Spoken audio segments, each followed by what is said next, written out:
That's good. That's great. What?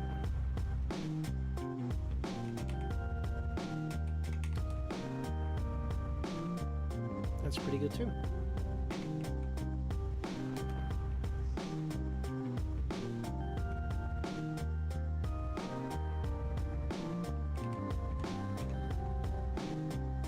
Oh, that's huge. Hold on. So I can't be there or there, so it's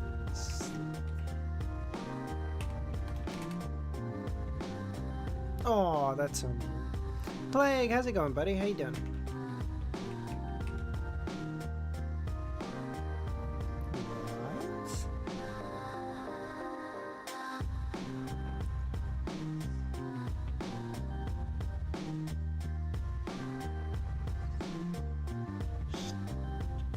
S-T-I-L-E is no word that I know of.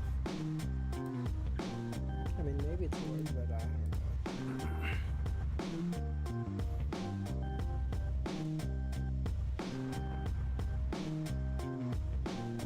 Smile, idiot. Kinda mad, but it's not that serious. What happened?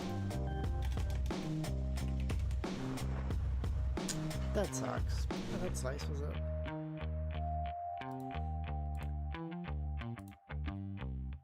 I'm at a graduation party right now. Hey buddy, how's it going? Have I seen you before? I apologize. Did you just graduate? Well, if so, congratulations. Definitely go enjoy your graduation. I mean, I appreciate you being here, but go. Lost 10 hours worth of raid tickets in a game because the boss ran out of HP before I could beat it. That sucks. That sucks.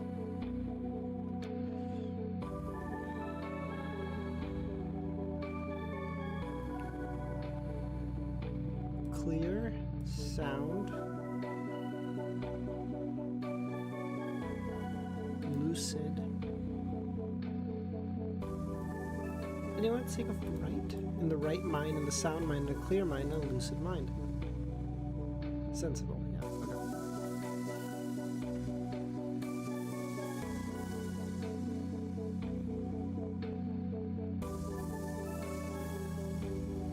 Unknown, how's it going, buddy? How do you like the book so far? It's pretty fun now, Doom. It's pretty fun now. I'm not gonna lie, I had a bitch of a time with it for a time, though. Volume 2 and 3, I was genuinely just, not all of 3, but like half of 3, I was like, fuck, I'm gonna quit this fucking book, bro. I was sitting there and I was like, dude, I can't quit because I promised Uth I would do this, but I swear to God, I just want to quit streaming. I don't want to do this anymore. I'm done. Released his new book today. I know, yeah, I saw that. We'll check something. We'll check it out if you want. Aaron, how's it going, man? How you doing? Why are you sad, Unknown? That's the sad emote that you just hit me with.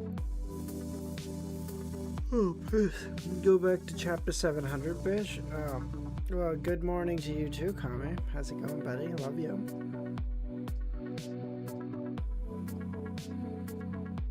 Listen, when there's more you hear about it, we'll talk, okay? We'll talk. Hold on.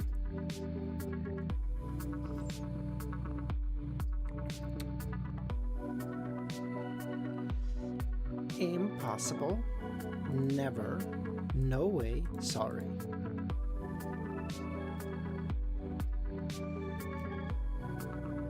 Pipe. The thing I laid to Kami's mom every night. I got him. Dude, I'm a child. Not. How's it going, buddy? How you doing?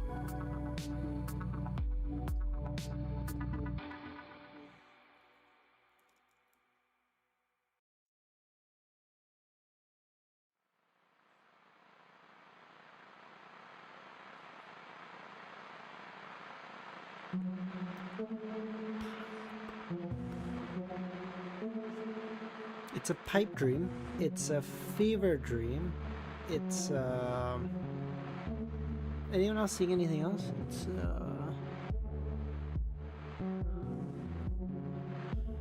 It's witchcraft is what I say. I legitimately don't know what fucking 4 of these words mean. What's your favorite? I assume you're referring to like. Are you referring to outside of the 22 pathways, Doom, or are you referring to including the 22 pathways? I don't know what any of these words mean. I'm not gonna lie. What the fuck is? What is tilled? An ancient. Oh, an ancient. What the fuck? An accent placed over the Spanish N. Oh, Enya. Okay, got it. Volare.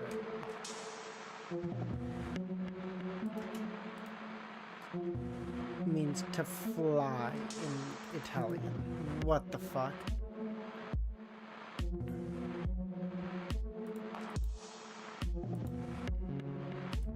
What does carré mean? A mark placed below the line to indicate a... So then this. Fuck. These 4? You're kid, bro, what? Fucking kill me, bro. Oh my fucking god. This is so cringe. Everything is 1 away? Okay. See here, how's it going, buddy? Okay, Kami. So I did read 701 to 711 off stream. Okay, I did. Not counting the 22? Okay, I see. I'll answer that in a second, too. Okay? I did. I'm not gonna lie to you. But, okay, it was only because it was like, Dara was doing her volume end stream, so it was just gonna be me anyway, so I was like, at that point, like, fuck it. But here, okay, before you shoot me, just hear me out. Because I'm an asshole, but I'm not a complete utter asshole, okay?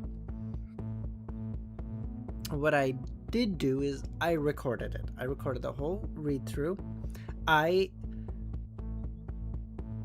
Because I don't want to post it as a video, because that's not the kind of videos I post, I just have to figure out how to stream the video, if that makes any sense. And there's a way to do that. I think I'm just gonna have to play the video file in OBS and then kind of let it run. I don't know how that's gonna work. I will figure out a way to do that. Okay, I'll figure out a way to do that today so that you guys can have it. So if anyone, is actually reading along with me, you just have to wait like 12 hours, and then before the volume ender, you'll be caught up. Okay, I'll get that figured out today. It was just for that purpose, because I wanted to stream, but it was just like, it's just too much of a hassle to stream when no one else was gonna be there, so it's kind of like, yeah, whatever. Seer, just put it on at the end of stream. That's actually not a bad idea. I'll give you guys a recap right now, and then I'll figure it out how to. I don't know how to do that right now, Seer. I'm gonna have to figure it out, so I won't be able to do it after stream, but I'll get it posted in just a couple hours, I promise. Okay. So long and short of the chapters was basically something to the effect of Lumion returns to Trier. He goes to meet Jenna and Franca and stuff just to see what's happening. As part of that, they're planning their attack on Morin Avigny, the minister of something. I don't know, whatever. And so Lumion says like, oh, let's not plan it right now. I'm gonna go become a fate appropriator first, and then once we do that, we can start planning, because maybe my fate appropriator powers will give me some ability to plan better, so that because maybe I can see in the future or something. So he gets the ability of, man, that hand sheet was such a what the fuck. So he becomes a fate appropriator. The two main abilities that he gets is obviously like a kind of upgrade to all of his existing abilities. He can now have up to 12 contracts, but he says like, I'm never gonna have 12. I'm probably never even gonna have 10, because all the downsides and stuff. So like, fuck it. And then other than that, he can now see people's rivers of fate if he looks at them in close enough focus. How close he is to them and how much focus he's paying will determine how much he can see. And then the second main ability that he got, this was the only other one, was that he can, because it kind of fused with his Reaper ability, he can kind of push people into certain destinies or fates. So if he sees like, hey, this particular fate for my enemy is like black and it's bad, because black in symbolism represents death, I think, right? So he's like, I don't even know how to, because it wasn't fully him, but it was like, I can push them towards that fate to try to get them to have a shittier time, basically. And then other than that, they figure like how misfortune works, yeah, kind of, I see her. Not less. It's sort of like a demoness's curse to an extent, but it's much more, but it doesn't require like bodily fluids or, you know, something to curse them with, basically. And then other than that, they realize, okay, I'm not gonna lie to you, kind of not super sure how that works because there's no one there to explain it to me, so this is not the best explanation, okay? But basically they figured out there was these like fish that were, so okay, so, sorry, okay, hold on, I'm skipping ahead. So they go to with that power, they go to now investigate more into Vigny. LEMMiNO pretends to be like a journalist or something and sneaks into like a press conference or some bullshit that he was doing to get close to him to see his rivers of fate. He sees a fate that he's like, oh, maybe we can, yeah, exactly, Kami, that's what I'm thinking of. So they see his fate, and LEMMiNO says like, oh, there's one fate that like maybe we can kill him there, or like we can, and they're like, listen, we're just gonna have to kill him. Having to try to keep him alive and interrogate him is just gonna be too fucking difficult. We just don't have the manpower for that. That's just not gonna happen. So it's like, cool. And then LEMMiNO sees a fate that makes him think like he's almost certainly a mirror person, because the alternative to him being a mirror person is that he's like a sequence 3 hunter, and LEMMiNO is there and is like, bro, if it's a sequence 3 hunter, we're all fucking dead, okay? It can't be that, we're fucked. So he's a mirror person, sure. And then and then after that surveillance mission, Franca and LEMMiNO go for like dinner, just chilling, okay, nothing sexual. They just go for dinner, and and Franca mentions that there's like a particular kind of fish that like if you eat this fish, you get like resistance to fire for a little bit. It's like, what the fuck? So LEMMiNO takes some of the fish and then brings it home and gives it to Ludwig.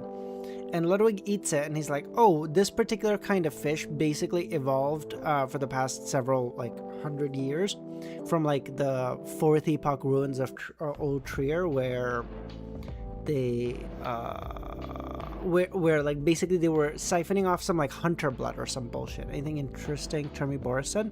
Oh, Termi, as part of the advancement ritual, just said, like, oh, because LEMMiNO was trying to taunt him, so he said, like, oh, how does it feel? Then I'm going to steal more of your power or whatever. And Termi said, you're not stealing anything. As you take more power from me, all that is happening is that you're aligning your fate with mine. He's like, it's all inevitable. It doesn't bug me in the slightest. And LEMMiNO just says something to the effect of like, oh, you think death and madness will scare me or something? And it continues on, whatever. And then, LEMMiNO takes the fish, gives it to Ludwig. And so Ludwig says like, oh yeah, this fish evolved eating like blood of hunters, or like mid-sequence hunters or whatever. And so because of that, when you eat it, it gives you a little boost in your fire resistance. And so what they figured out is that like they could recreate that same sort of thing with LEMMiNO. Like if LEMMiNO just bled a little in the fucking Franca and Jenna's food, they could get fire resistance for like half an hour or whatever. So they were like, so Franca and Jenna were happy because they're like, it's not quite being a contractee, but it's like, it at least, you know, I can get like a similar kind of buff for a time. So it's like not bad. And then the last thing they figured out was that LEMMiNO could make contracts with like anyone. So he goes to make a contract with Penitent Baneful. Wasn't it that they would eat the fish? I honestly forgot. No, they ate the fish, and then like LEMMiNO bled into the fish, and then they ate it, and then they were like, oh yeah, that's great.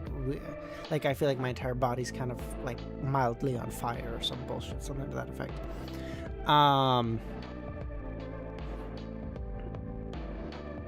What was after that?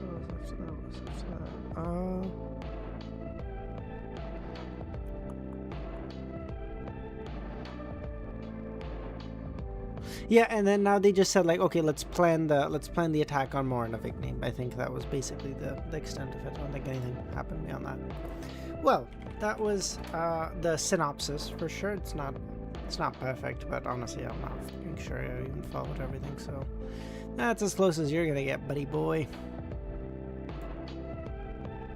Fuck, seriously? 4060 is nuts.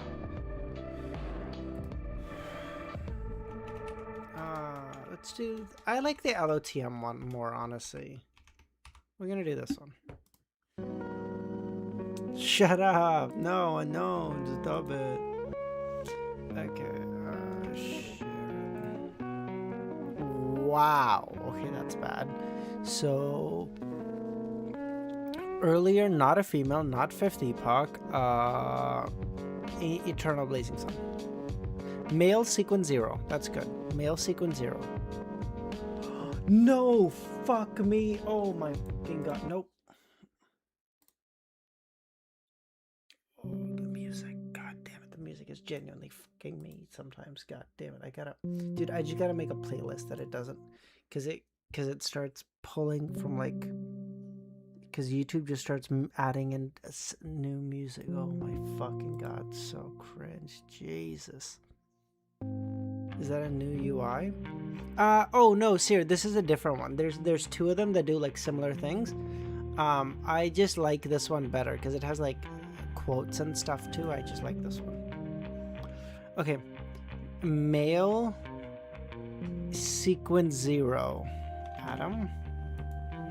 No, Adam is way after you, idiot. What are you doing? Oh yeah, Nujabes is copyrighted up the ass, dude. Don't. Yeah, definitely don't. Yeah.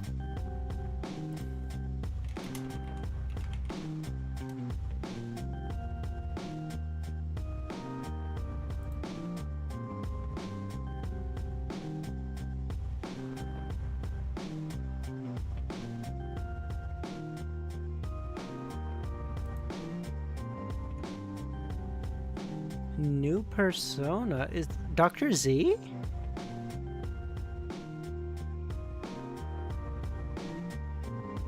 Did some... I'm sorry. Oh my god! So good to have you! Oh my god. See? Even after all these months, I still got you. I still got you. My favorite pharmacist. This is LOTM doll, basic. So it's like you gotta guess the character. You have 10 tries. It gives you like, so in this case it's a male, sequence 0, and introduced after after chapter 3, but below chapter 246. So it's a male. Did you see the leaks about Persona? Wait, they're Persona 6? What? Hold on. Excuse me. Persona 6 could be released in September 2027. Let's go!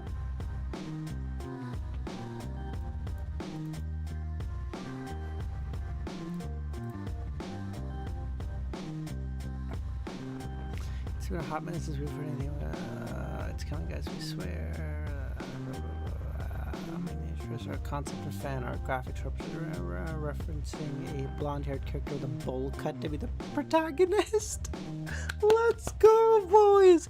We used to pray for times like this.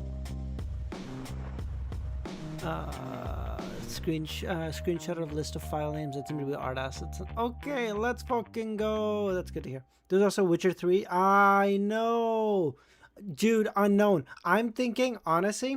Congratulations, your Persona addict. No, Persona Unknown. I'm genuinely thinking when we start, dude. Okay, this was my thought process. Okay, I know, Dr. Z, you're gonna hate me for this, and I'm so sorry to talk about this right as you come back. I'm sorry, but after we finish COI, I have to read Reverend Insanity, right? But Reverend Insanity is so fucking long. I'm not gonna read all of it like on stream. Like that, I would spend a decade doing that bullshit. It's just fucking not gonna happen. So I was thinking we do like, if I can find like stop at 29 and make another night stream where I'm gonna tweak out. Stop at 29? Are you nuts? You want me to read 17 chapters and then 6 at night? Dr. Z, you have to convince Uth. Trust me, I'm totally down for not doing Revenant Sanity. I'm not gonna lie to you, okay? I'm totally down. But you have to convince him, not me. Stop at 29 and make another night stream, or otherwise I'm gonna tweak out. Dude. But why do you want a night stream then? Uth money. Dr. Z. We do.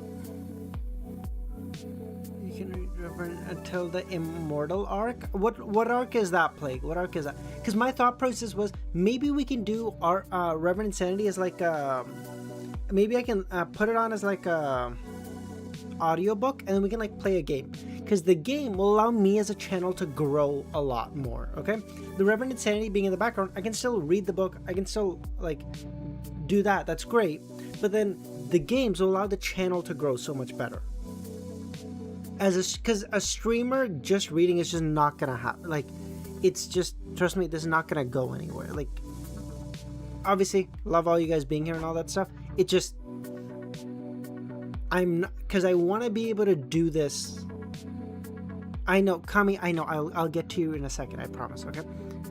Dude, I don't want to do Volume Ender as a night stream. Come on, please.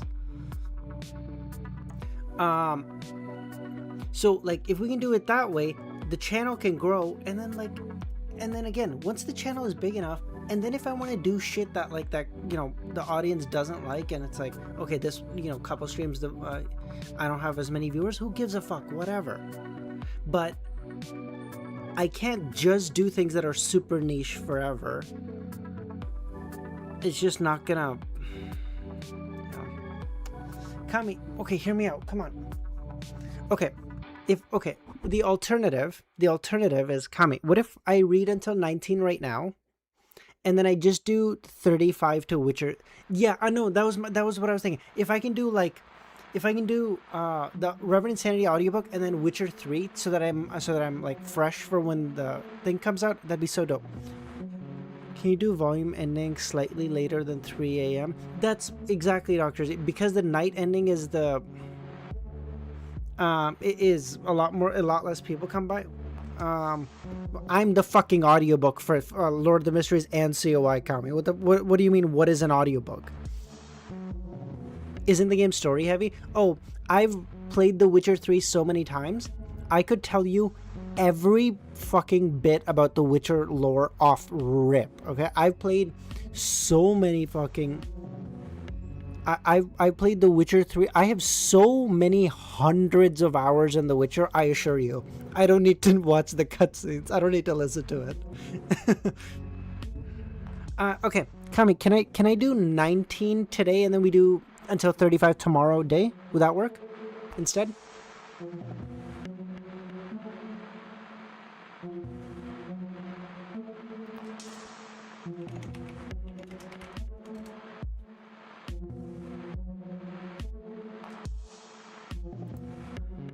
That would work? Okay, let's do that. Okay, let's do that. I'll listen, I'm home alone tomorrow. Home Alone, shout out, good movie. So I'm home, 20 to 35 is volume ending. We'll do that tomorrow. No sweat, okay? Okay, Dr. Z, this time works okay for you for tomorrow for volume ending? Let's say like I can either do like this time or I can do an hour earlier. Whatever the majority of people prefer, we can go with that one. I don't really care either way. It's like this time is like 1 o'clock for me starting. The earlier one is noon for me. Either one's a-okay. I don't give a flying fuck, okay? So this is why I like to do volume enders and day streams, because this is so much better. So many more people can come. Whereas like at night, it's like, my night is like fucked up timing for everyone across the planet. Like if you're in India, it's like fucking 5 a.m. for you. For Dr. Z, it's like 3 a.m. Like this whole shit is whack. I'm in EST here. Eastern Standard Time. So if you search up like New York time, my time zone's the same as New York. This time is heavenly. So your night streams, yeah, exactly, like 5 a.m. Because like Night Watcher will occasionally come in and he'll be like, dude, It's 5 a.m. What the fuck are you doing? I'm like, I'm sorry. It's like, it's the only time I can stream after work. I'm sorry. 2 a.m. for me?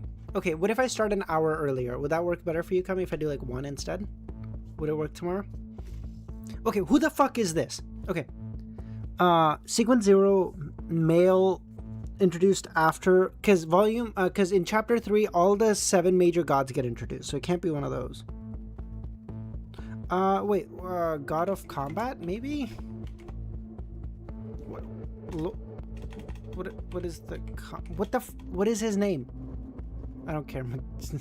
You're not fat, buddy. The jobless chud part, maybe. I don't know. I don't know you that well. Listen, when I visit Paris in like a year or two, if you want to show me around, have you considered the dead gods? A sequence? Yeah, but which dead god would be introduced in like near chapter like 3? No, it's too soon for people like Mr. Door. It would be too early. Mr. Door wouldn't get introduced on that. Yeah, the God of Combat isn't fucking on the website. That's hilarious. He's such a fraud. They didn't even add him. Bladel, is he? Oh, he's under here. That's his name, right? Ooh. Okay, one of the corresponding pathways of that second epoch. Bladel was the God of Combat's name, right? I didn't make that up. If I did, I'm really sorry. Hermes? You think so? Second epoch male, Twilight Giant. Yeah, it's sequence 0. Yeah. Salinger? Oh, maybe. No, above the sequences, Salinger? It was death. What are you talking about? Flagrea was introduced. Yeah, but Flagrea is a female, right? Hold on, Dr. Z coming in with the clutch offer. Hasn't been in stream in months and just clutches up from the start. What a go. Hold on. She's cooking. Okay, you know what? Fuck it. Instead of chess, let's just do the quote one and we'll call it. What the fuck? Let's just do quotes and we'll call it. Some people are special. They are born with strange abilities. I think I am someone like that. Klein? I think I'm someone like that. I think I'm someone like that. That doesn't... my immediate thought goes to like a Demisol, but that doesn't make any sense because he's not coherent enough to say shit like this. Leonard?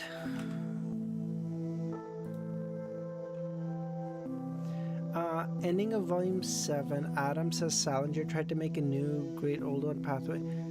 Oh, I see what you mean. Same person twice in... Oh my fucking god, it's Emlyn, isn't it? Oh, no, never mind. That's also why he could fight the 7 gods on his own. So that's crazy. No, not Emlyn. Some people are special. They are born with strange abilities. I think I am someone like that. Okay, fan, who is it then? Go on. You're good with quotes. Hit me. What do you got? Don't remember failing a single one. Who is it? I thought you liked this character way more. Emlyn? I hate Emlyn. What are you talking about?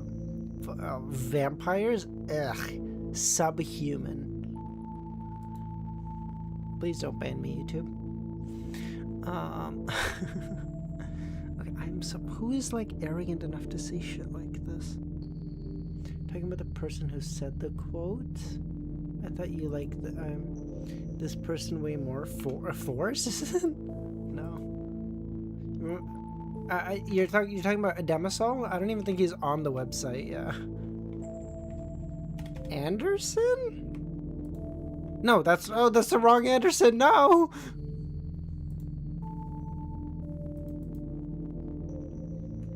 I don't like Force. I hate Force.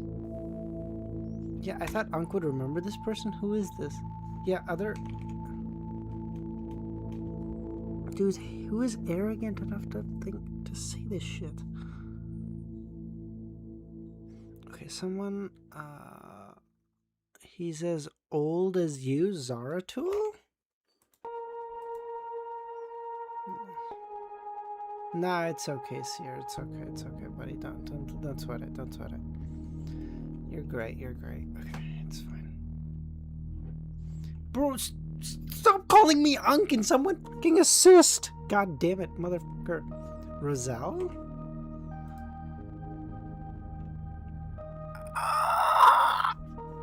Okay, I never would have thought that would be Azek. That sounds. Oh, he did the first time, like the second time we meet him. Oh, he goes like, oh yeah, like I feel like I'm, oh my fucking god. Oh my god. And it was someone I like, no shit. The second time, last time it was Azek too? Yesterday it was Emlyn, bro. I'm sorry, okay? That's right. Other than his low level, Frank's usual actions resemble more of an evil god than me. Klein? Okay. Yesterday you didn't stream? Oh, I'm sorry. I played it though. I played it. I'm sorry.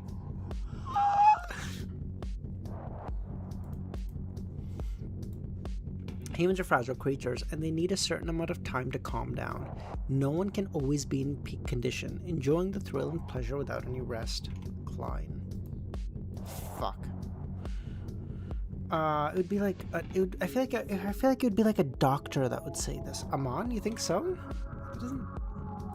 I feel like it would be a doctor or someone of that pathway that would say that. Like, maybe I'm crazy, but I'm thinking like frankly. Fuck.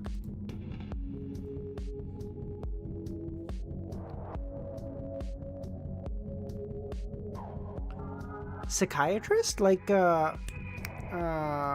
Audrey? Daily? I don't... Holy shit, Seer! Bro! What?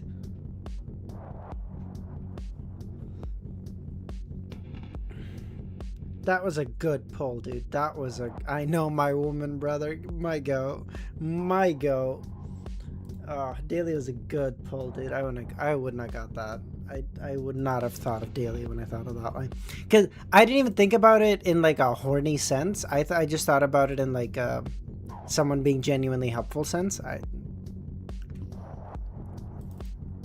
Oh fuck!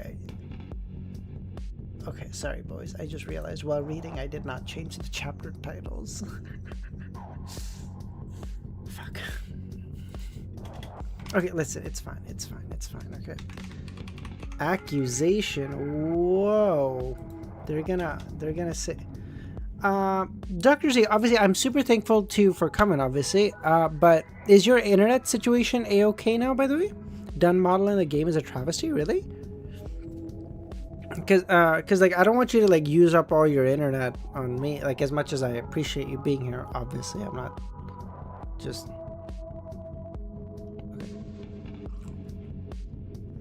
Oh, actually, you know what? I'm changing the title. Fuck this. I'm changing the title to Volume 4 Ending Part 1. Or 2. Alright, that's it. Okay.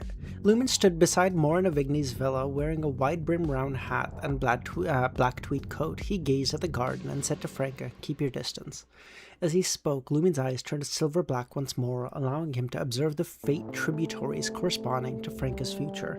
Oh, Kami, let me join the thing, sorry. Are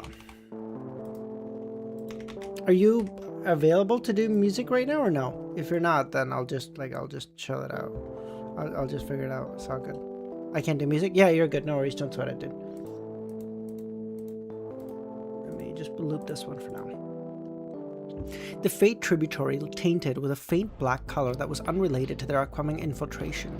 Given the current circumstance, sneaking into Morin's villa and leaving a mirror mark on the full-body mirror in his study didn't seem to pose a high risk. However, Lumi knew better than to let his guard down. After using the Eye of Calamity several times, he understood that a single black fate tributary didn't necessarily mean there was only one hidden death among Calamity lurking. Oh, sorry, I forgot to mention, the last major important thing that happened in yesterday's chapters was Penitent Baneful became a contractee for Lumion. He gave him the Eye of Mist, not the Eye of, you know, the other cursed monocle bullshit that like he had. He gave him that in return for it. According to Franca, numerous death calamities were concealed amongst the Fate Tributary, too blurry for Lumion to discern. In other words, Eye of Death, yes, thank you. In other words, even though there was presently just one faint black tainted Fate Tributary connected to the infiltration, when Franca made her decision and tried to enter, transforming the harmless Fate Tributary into the main path, a black tributary symbolizing a deadly calamity might still emerge. Lumion's profound realization was this: the fate of the future was variable and ever-changing. Of course, certain aspects were destined to remain constant. For instance, death was an inevitable fate amongst all humans. There's no need to worry, I'm not new to this, Franca assured.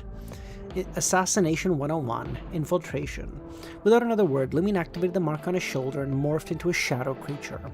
Franca stepped forward and disappeared into the wind-stirred shadows. The pair swiftly and stealthily made their way to the side of the villa.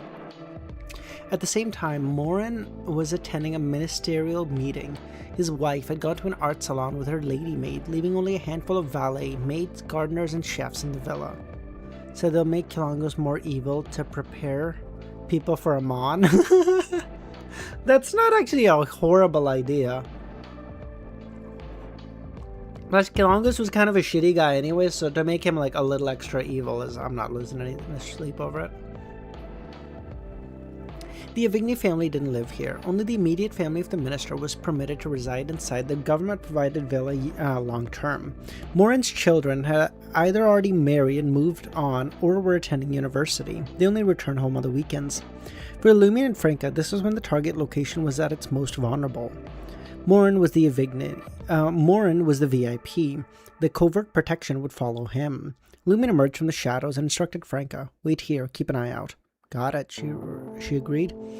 Lumion concentrated on the Demoness of Pleasure's Fate Tributary for a moment before shifting back into his shadow creature and slipping into the villa. He couldn't view his own fate. Even with the aid of a mirror, his only option was to infer his fate by watching his companions. It wasn't long before Lumion reached Morin's study, navigating as if it were his own home. He had witnessed Morin use the full-body mirror to access the mirror world many times. As for his familiarity with the layout, it was thanks to the detailed security map provided by 007. They also made changes to special episodes 8-9 times after taking time with Cuttlefish. Let's go. Unknown, are you sure it was 8 or 9 times, or it was 6 or 7? I'm sorry. I'm so sorry. The winter sunlight was around 4 p.m. The study was a mix of light and dark, invoking a strong sense of I swear, one of these days I'm gonna just ban 6-7 in chat, and it's not even for you guys. It's gonna be mainly for me, because it's like it's enough. All right, stop it. You're not a child. God damn it. Lumion meticulously searched the study from within the shadows and found no traps or hidden individuals. Only then did he revert to his human form, breaking free from the shadows and reappearing in front of the mirror. As the black mark activated, Lumion reached out his hand and pressed it against the cold, hard glass. A blood-colored handprint materialized, reversed from Lumion's right palm, as if it belonged to someone else. Can you do the emote when you say 6-7, please? Hey there, how's it going, man? Just as Lumion was about to pull his palm back, a hand abruptly extended from the mirror and seized his wrist. No, I gotta change the music. Kami will be so mad if I don't. Hold on. I don't know. Fuck, why am I forgetting all the music you put on suddenly? God damn it.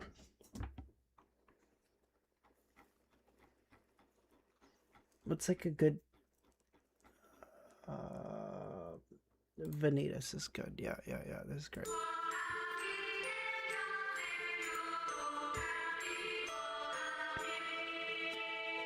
Hope the ending is peak once I catch up. Good luck reading. Aw, thanks, Awareness. Love you, buddy. No worries.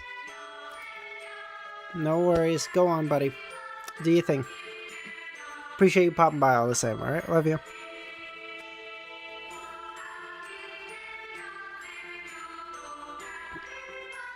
Just as Lumen was about to pull his right palm back, a hand extended from the mirror and seized his wrist. The hand was a healthy white, with long, powerful fingers. It yanked with tremendous force, catching Lumen off guard and sending him crashing into the mirror. At some point, the mirror turned ethereal, shedding its corporeal form, and Lumen's vision went dark before illuminating to reveal numerous dark pathways. In the area corresponding to the current mirror, an ordinary-looking man stood at the edge. He raised his brass revolver and aimed it at Lumen and pulled the trigger. Clad in a black tweed coat and a half-top hat, he wore a faint smile as if mocking Lumion for not anticipating this possibility. A bullet gleaming with ghostly green shot at Lumion. Lumion's figure vanished. The bullet struck the afterimage he left behind as he flew into one of the empty, dark tunnels. In the next instant, Lumion materialized behind the ambusher and harumphed. He needs to pick up a second combo, bro. He keeps abusing this shit.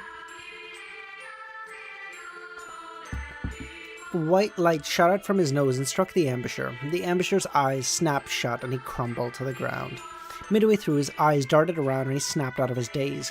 He crashed to the ground, transforming his body into a shadow. The shadow disintegrated and spread in all directions. Immediately after, the ambusher stealthily materialized in an empty passageway. Lumen's figure was reflected in his misty eyes before Lumen could sense it and turned around. The ambusher spoke and said, "You're guilty," in a language he had never heard before, but he clearly understood the meaning. His body froze. The ambusher opened his mouth again. "You blasphemer." Suddenly, the entire mirror world froze, and the dark, ethereal passageway transformed into tiny, amber insects. Once again, Lumen heard a terrifying voice that seemed to come from an infinite distance. Vaguely, he saw three figures. The figures that sat cross-legged, facing one each other. One was heavy, one real, and one ethereal. They were in different states, constantly moving and changing and interchanging around a silver circle. A majestic and resounding voice reverberated, causing Lumen's mind to buzz. Amidst the blurry, vivid pain and the dazed, Lumen felt a familiar burning sensation in his chest, his palm alternating between burning and freezing. He regained consciousness. In the dark tunnel that had solidified, the ambusher witnessed silver-black warts erupting from Lumen's body, emitting sinister patterns that resembled viscous liquid. At some point, a strange, cold wind swept through the surrounding darkness and squirmed into the depths of the different tunnels. Fuck's sakes, why did the music stop? God damn it.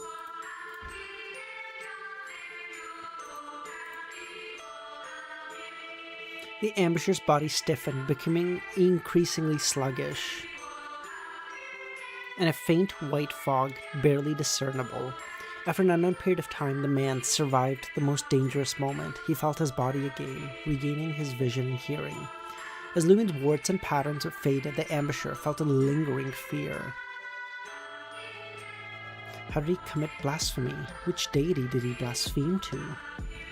The Beyonder possessed the powers possessed by the ambusher allowed him to discern the target's crimes and accuse him.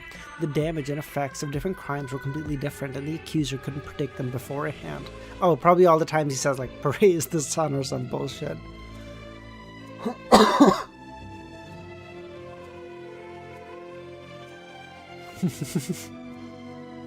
Seer, that's a good one. It's so funny, I said Seer and my Siri activated. The ambusher raised a brass revolver once more and aimed it at Lumion, who was hunched over in pain. As he pulled the trigger, Lumion's head snapped and his face contorted. A bullet, shimmering with starlight, shot out from the muzzle, locking onto the target's body. Almost instantaneously, Lumin's shadow came to life and flipped up. The shadow shattered like a mirror along with the starlight. After disappearing, Lumen materialized behind the ambusher and harumphed yet again. He had used shadow animation in time, and the shadow had triggered Franca's mirror substitution. This is why Lumen had Franca infiltrate the villa and stay outside, relying on mirror substitution. It turned out his shadow could also share a mirror substitute. Okay, fight music. That's good. That's great. That's great. Yep, thank you. Should I have played it maybe 10 minutes ago? Maybe. Shut up. Who's asking?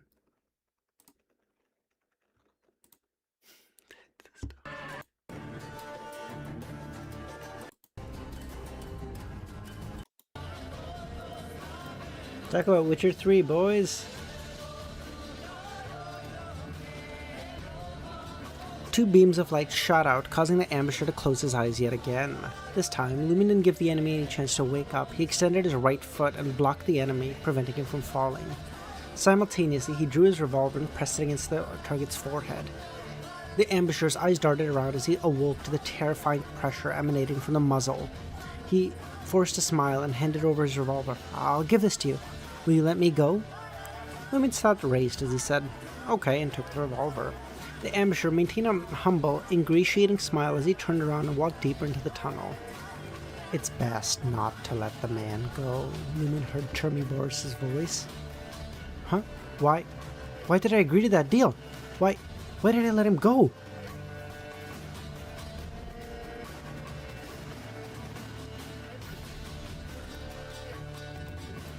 For anyone asking why I'm only streaming 7 chapters today, I want you to know it's all Kami's fault. Blame him, truly.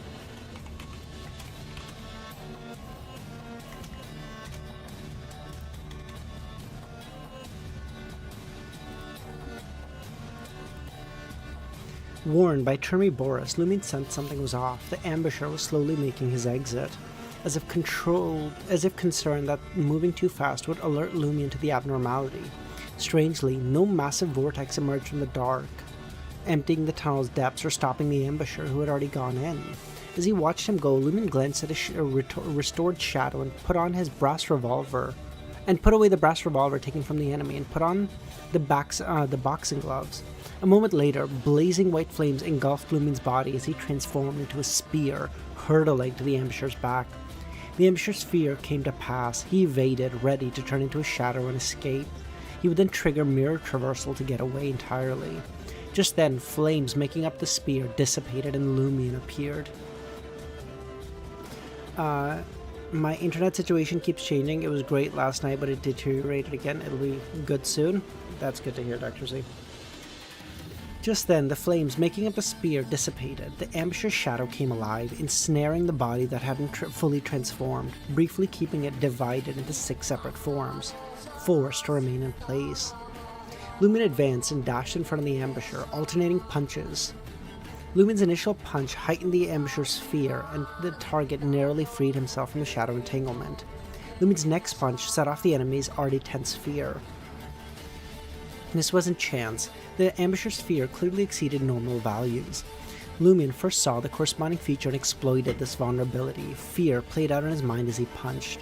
Thus, the first punch worsened the situation, and the second significantly raised the odds, triggering the fear. The ambusher went rigid, heart briefly ceasing from the detonating fear. His mind blanked, and his blood poured out of his nose. Seeing this, Lumin took out the ritual sheepskin from his traveler bag and threw it over the ambusher's head, and spoke in Hermes. "Sheep." The ambusher turned into a sheep with light gray fur. Calling someone a sheep is a whole nother level, bro. Lumin stared at the fearful sheep, removing the boxing gloves and returning them to his traveler bag and said, "So you think I'll release you for a measly gun?"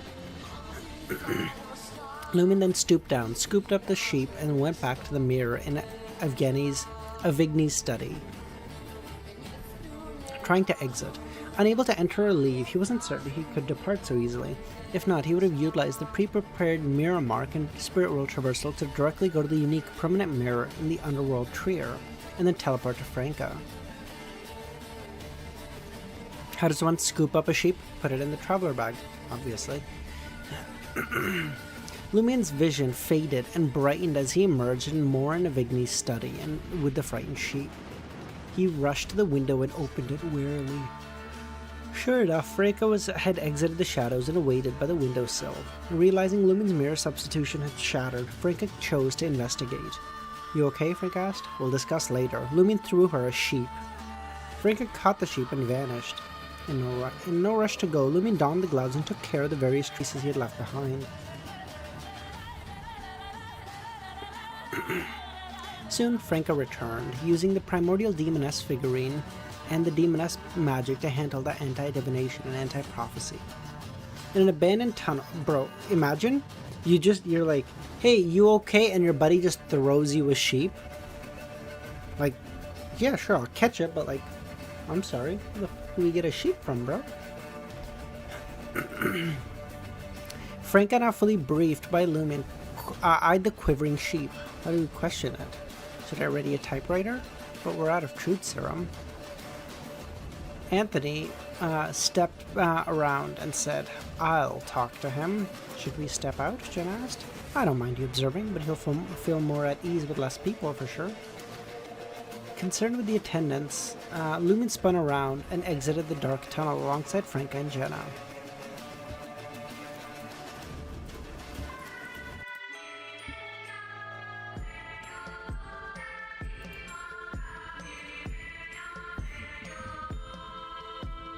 You may cancel the animal creation spell, Lumen said to Anthony. He realizes we're acting in the best interest and wishes to assist, provided we avoid topics that will impact his faith in the deity and affect his life. He'll speak honestly and amiably. The sheep nodded. A hypnotist is terrifying, everyone thought. Looking at the sheep, he uttered in Hermes, His Grace. With a dark flicker, the sheepskin vanished and the amshire materialized. Putting away the sheepskin, Lumion asked, What is your name? Habis Lata. What the f are these names, bro? Oh my god. Were you guarding more in Avigny? Yes. Mainly to conceal myself behind the mirror and watch from the outside. Also to prevent mirror world mishaps and ensure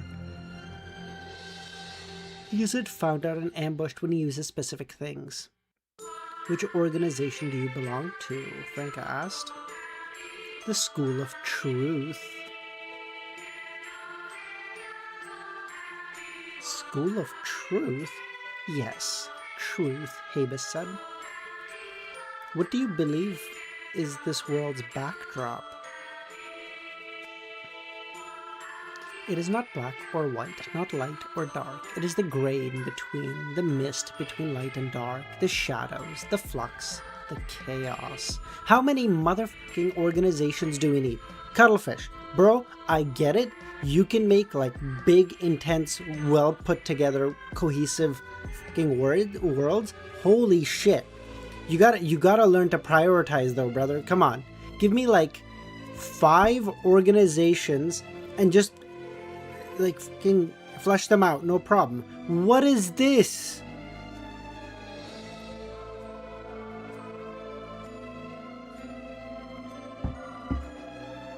Are you aware of Morin's identity? I am. He is part of the Tamara family, but was swapped with a mirror person. Then why collaborate with him? Didn't I just say? The world's backdrop isn't black or white, but gray. Cooperating with the mirror people lets me reach my aim. Why not? What is the School of Truth after?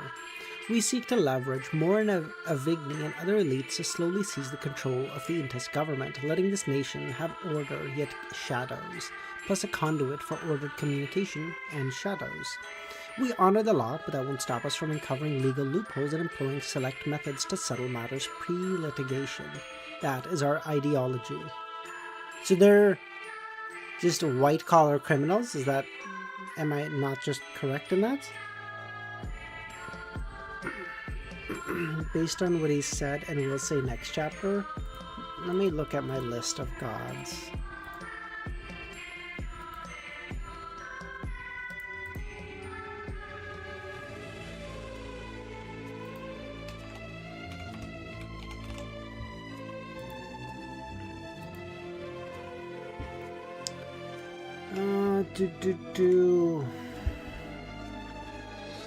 Son of Chaos, maybe.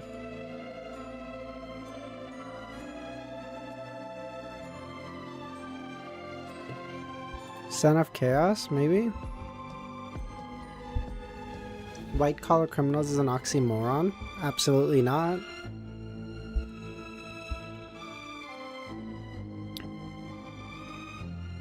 That's the genie?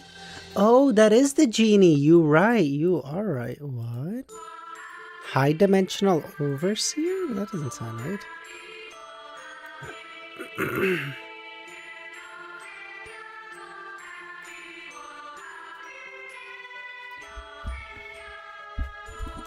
let me see. Is there anything else I can think of?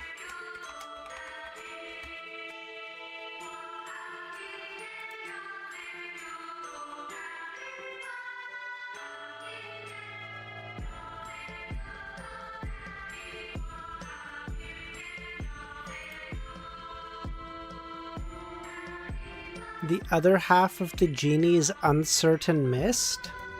We follow the mist between light and dark. Maybe. Do I even have the name Uncertain Mist in my fucking notes? What is that name? Excuse me? I don't even have that name in my fucking list.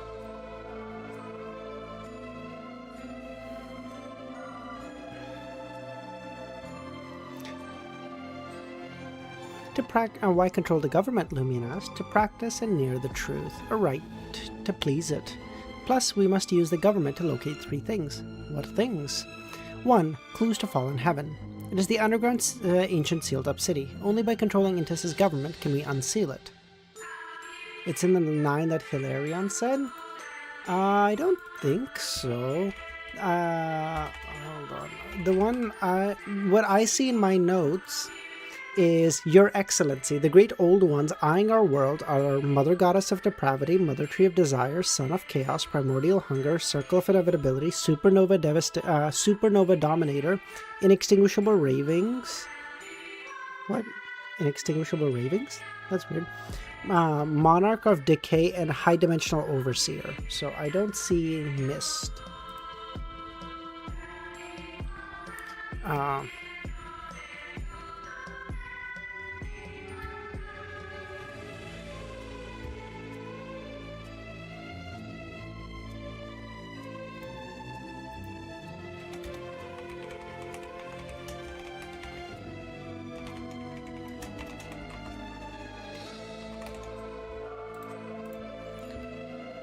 You might be thinking of fanfic. I don't know. Fallen Heaven. No one had heard that. 2. Roselle's final mausoleum. Dude, is there any chance Klein comes back, we get Roselle back too? Is there any chance? Can you imagine the 2 greatest transmigrators? 2 of the 3 greatest transmigrators.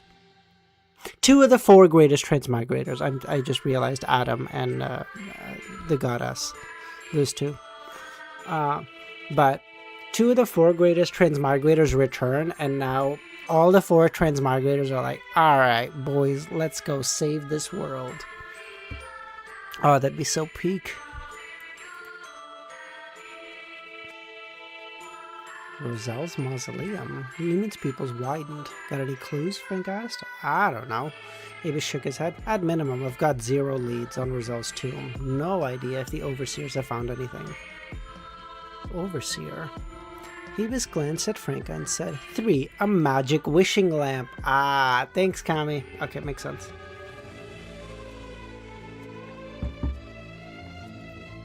The magic wishing lamp is a sealed artifact. Its number is 005.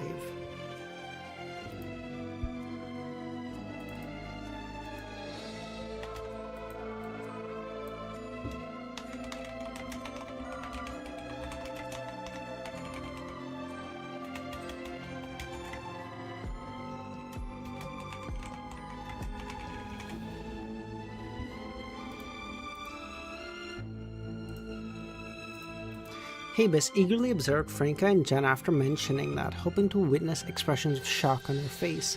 Considering the immense power demonstrated by this Beyonder team, they surely grasped the gravity of a Grade 0 artifact.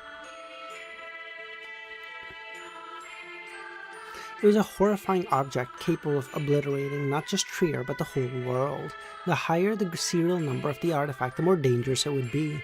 And now we're talking about number 5. Well, we were talking about number 1 a while back, bitch, so... this ain't shit, brother. I was talking about the goddamn wishing lamp 1,000 chapters ago. You know nothing. You know nothing, Jon Snow. Despite not having seen or dared to read the information, they had learned from Lumion that Ludwig, the monstrous child, had stolen information regarding to 001. 005? Lumion raised an eyebrow.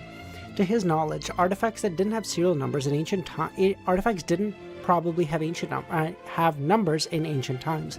Even if they did, they were individual actions of different churches. It wasn't until the end of the 4th epoch or the beginning of the 5th that the 7 churches established a current classification rule that numbered all together. So what is 000? Do you think that exists, Unknown? Because I that's not a bad possibility, just logically speaking. If there's sequence 0, if there's something above sequence 0, if there's above sequence 0, or sorry, if there's something above the sequences, then, you know, why can't there be above something 0, 1? Yeah, 0, 0 is just cuttlefish, true.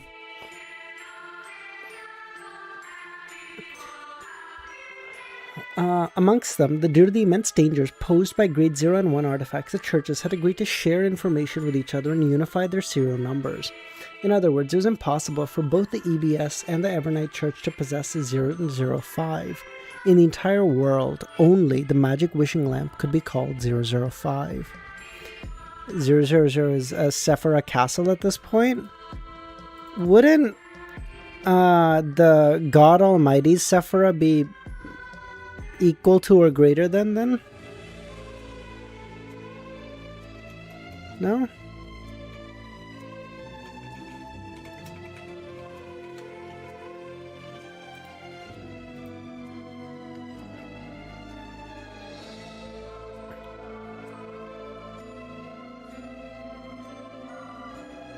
When the 7 churches first numbered their grade 0 artifacts, they ranked them according to levels of danger, times of appearance, and uniqueness.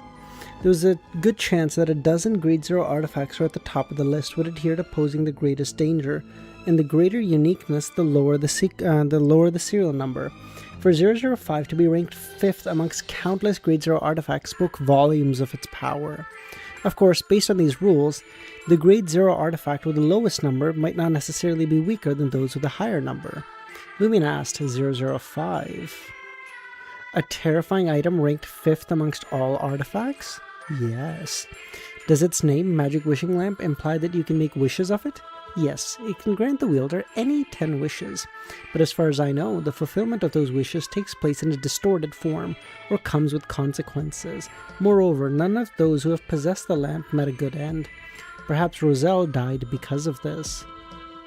Did it once belong to Roselle? Frank asked. Yes.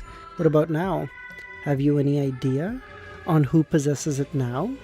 Yes, it should be with the leader of the element Dawn, believed to be Roselle's eldest daughter, Bernadette.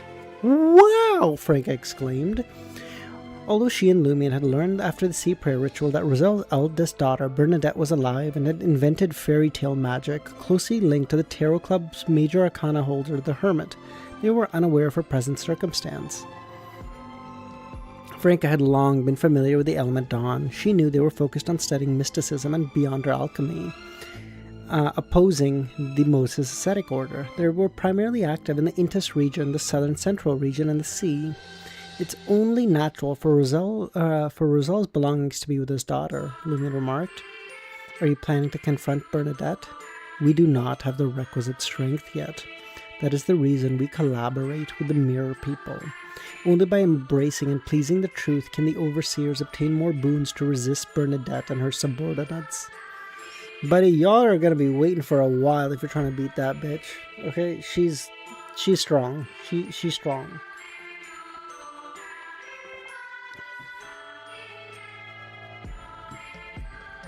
The older the artifact and are naturally more powerful. Yeah, Seer, the lower the number, the more powerful. That's why theoretically 001, the thing, which is, I'm assuming, the grade 1 artifact, or sorry, the grade 1, fuck me, Jesus, the sequence 1 characteristic of Hunter, or better yet, I don't know if this is the case, could also be the uniqueness of the Hunter pathway. I'm curious why that is so inordinately powerful. Because in my mind, the Magic Wishing Lamp outranks the shit out of just a characteristic or a uniqueness of a pathway. Both of those should be below the Magic Wishing Lamp, which is Great Old One level. And it's not like the churches don't know that. When did they even start to classify? I think the churches have been basically classifying since the Third Epoch, but they only, I think, as I mentioned here, it only started unifying the numbers across churches in the Fourth or Fifth Epoch.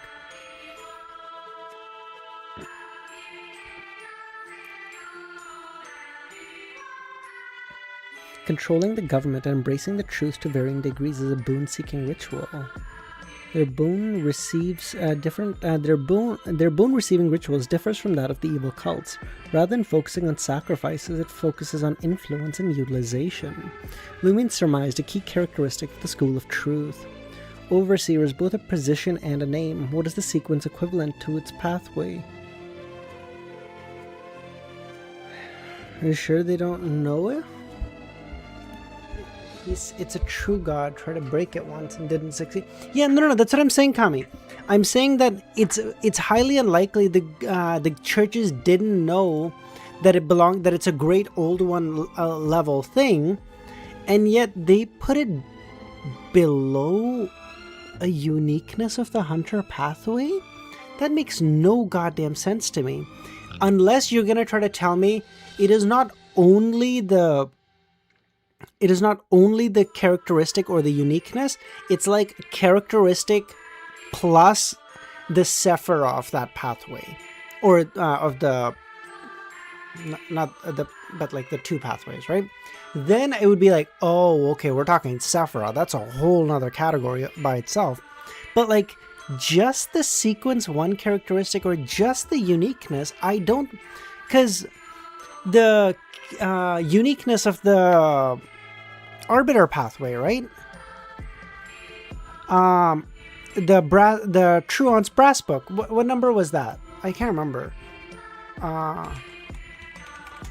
I know it was high, obviously, but it was like 002. So it's not horribly off.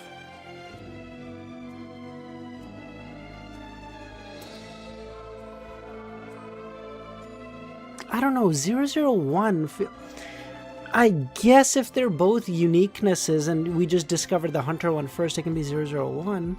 But it feels crazy because I feel like how Cuttlefish has been, and again, generally people keep like a similar, like the way our brains work is like, you know, once you like a thing, your brain kind of does that. Like in my mind, the difference between a sequence 2 and a sequence 1 is huge. It's like, oh my fucking god. Like, you're both angels, but listen, the sequence 1 will beat the piss out of you, okay? So in my mind, like, the number 1 artifact, is way stronger than the number 2 artifact. I don't know if that's true.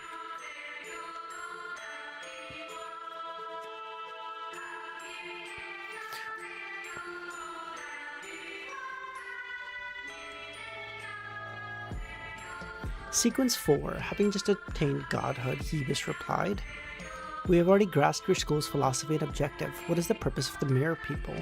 They want to break the seal of the ancient underground city also. Only by breaking the seal can they enter the depths of the special mirror world where they originally resided, and find something of great importance. But it has nothing to do with us.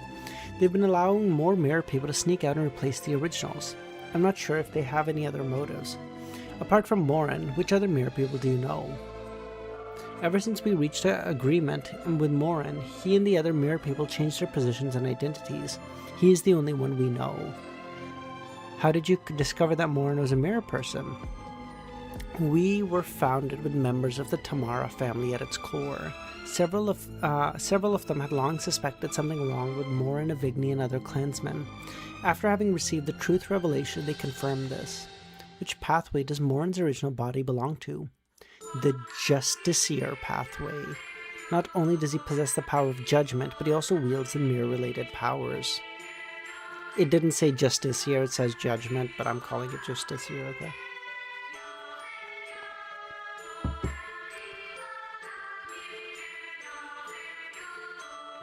Maybe the lamp needs the holder's permission? Maybe. Are there any members of the Tamara family judgment line who don't follow the truth? Because to my understanding,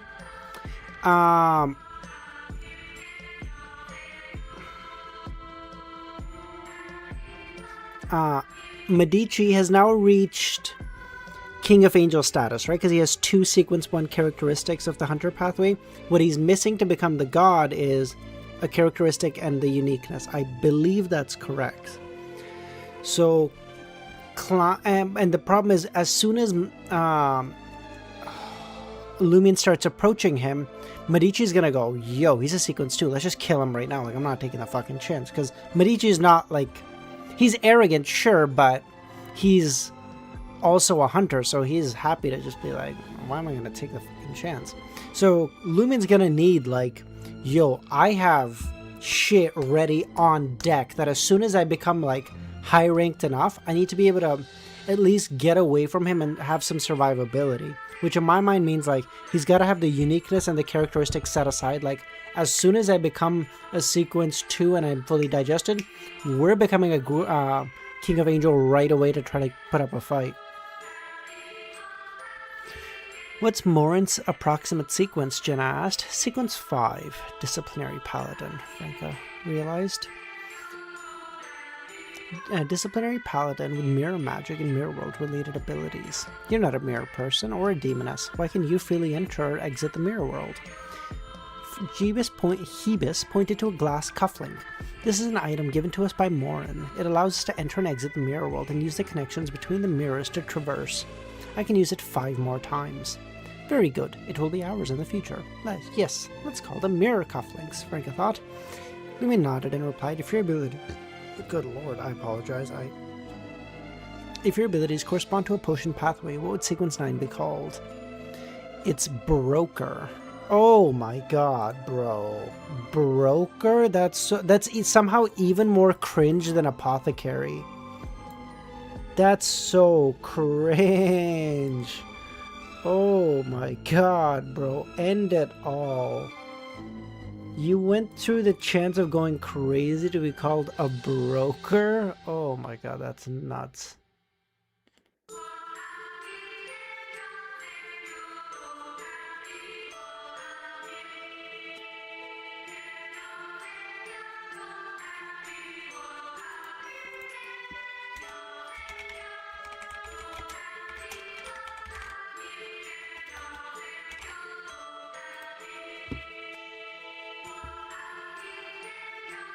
We are the grey between the black and white, the fog between light and dark, the bridge between order and shadow. Can you say something that makes any fucking sense? Franca muttered. What abilities does a broker possess?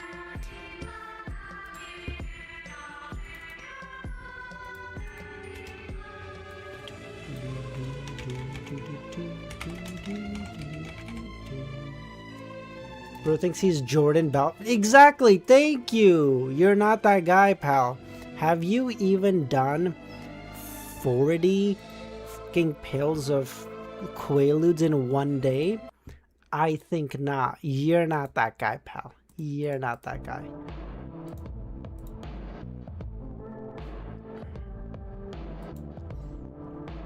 Yebus organized his thoughts and said, we can become more attuned to certain needs and find suitable candidates to fulfill them. What is this power? We become more in tune to certain needs. Oh, he's just walking around horning his shit for like a week on end. What are we talking about? With his conspirer mind, Lumion pondered seriously for 2 seconds before fully grasping Ebus's meaning. He said, put it in simple terms, closer to mysticism. Dude, genuinely, he's like, accountant pathway. Listen, I can make fun of accountants. I'm an accountant by trade, okay? I'm an accounting grad. But he wakes up and he's like, I see that overnight, my sexual ledger has debited $35. I must ensure that the requisite amount is credited by the end of the week, or I shall start accruing great interest. And like, my guy, what are we on? I have two primary abilities. One is called Gray Perception. I can more acutely sense the gray areas between black and white, including my desire and need to enter that domain. The other is Exceptional Eloquence, including a mastery of language and the ability to observe others' expressions and decipher their words. That's it? That's it. Don't brokers charge a fee for their services? Before reaching a deal, we will agree on the price with both parties. Sometimes we don't even ask for one. It is mainly to establish and maintain relationships. I thought a broker's power could derive corresponding benefits from every transaction, but this is an exaggeration. It doesn't belong to a Sequence 9. The two abilities Hebus mentioned are very fitting to those at Sequence 9. From the looks of it, brokers and spectators are quite similar.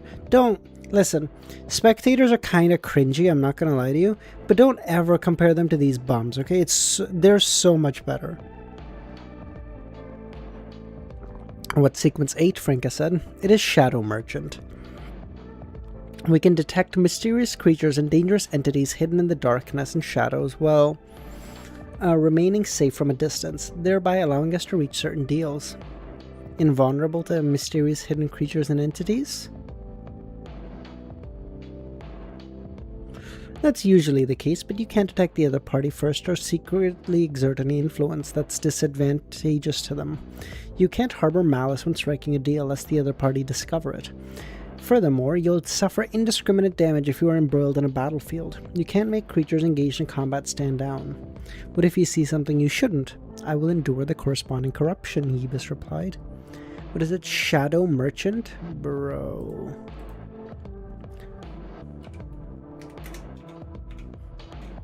You can't even sell something fucking useful. You have to be a shadow merchant. Ugh. Dude, that's so good.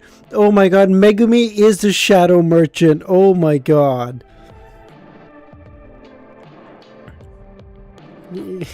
See, flip my bird. Dude, imagine you go up to like McDonald's and you're like, hey, can I get a Big Mac meal? And the guy goes, you know, I used to be a stockbroker on a Wall Street before this recession. You're like, brother, just give me my fucking Big Mac. What are you hassling me for? What if you see something you shouldn't? So it seems a shadow merchant possesses an aura that prevents nearby creatures from harboring malice towards them, Franca realized. Madam, your summary is better than mine own. You're so cringe, bro! She just learned of your pathway and she's describing it better than you. Oh my god. But it's not that you don't generate malice at all. It's that you reduce their malice to an extent. The higher the other party's level, the weaker the effect. In other words, interacting with those creatures and dangerous entities to reach a deal is still risky. Wait, what did I do? Oh, god damn it. Fuck's sakes. It changed my chapter. Hold on. Potential merchant. Listen, as much as I love him, the potential merchant is and always was Utah, okay? Listen, I love Utah. I'm a Utah stan for sure, but goddamn. Shadow Merchant is basically if Klein went all in on swindling. Tucker Carlson is in chat? Hold on. Tucker, why do you... I'm sorry. It's fine. If Klein went all in on swindling.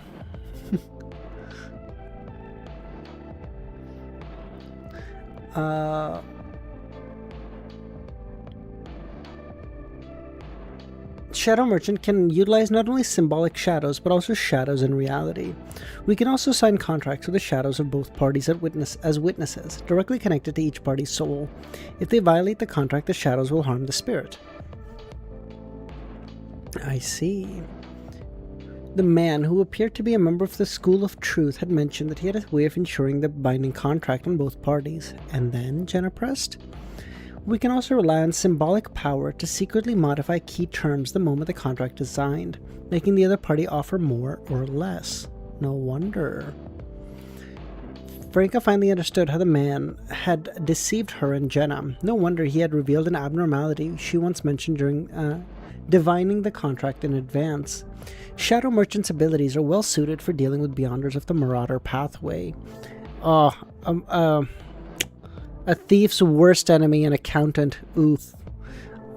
Because you'll steal money and they go, haha, I see, because I had calculated for this exact possibility. I no longer carry anything of value on me. Checkmate. And then he was then shot 47 times. Lumion didn't give Franca a chance to criticize the Shadow Merchant. He chuckled. What about Sequence 7? Sequence 7 is Prosecutor. As if trying to compensate for the Shadow Merchant's dark image, a Prosecutor has two abilities. One allows them to discover targets' crimes, but they can't witness the process. The other is based on the first. First, declare the other party guilty, then point out the crime. How can this crime be determined? Franca asked. Okay, I'm not gonna lie to you, Sequence 7 does seem kind of cool. Name still cringy, but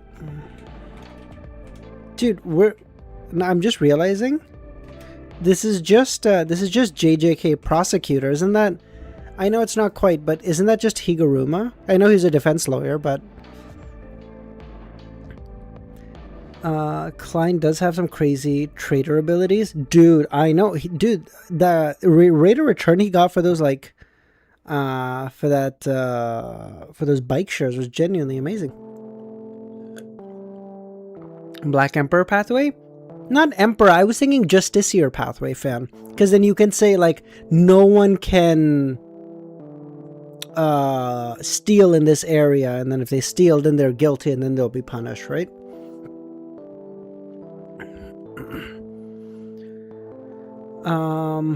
It can't be based on Intis's laws, can it? I mean, if we meet in the Lone Kingdom, won't your abilities be useless? Do they adapt to local laws? It seemed to be the first time Yibis had asked this question. It's likely an act recognized as a crime by most humans, including blasphemy, rape, murder, fraud, theft, so on. That's not right, Franca said. Suppose we enter a ridiculous world where we can do what we want. Wouldn't that prevent you from declaring the target guilty? I don't know, Yibis said. Bro, Franca, what is this question? I don't know. Franca's genuinely just asking, like, hey, so, like, where do your powers come from? The guy goes, well, it's, it's the potion I drink. It's just, like, part of me. Okay, well, if I remove your liver, will you still have your powers? I mean, I assume so. I don't... Okay, what if I take out your eyes? I don't... Maybe, man. I don't know. Yibis, the charges stem from something more fundamental, Lumion speculated. Continue, Franca said. Lumion said exactly what the other guy said. The guy said, like, a thing most people consider a crime, which is basically saying, like, hey, if in the sea of consciousness or whatever, the majority of humans consider that thing to be immoral, then that law becomes, like, affixed. Like, okay, no problem. But Frank was like, oh, well, so when we enter a conjuncture where everyone like, what are we talking? What are you lawyering him for? Autumn, yo, how's it going, buddy? Long time no see.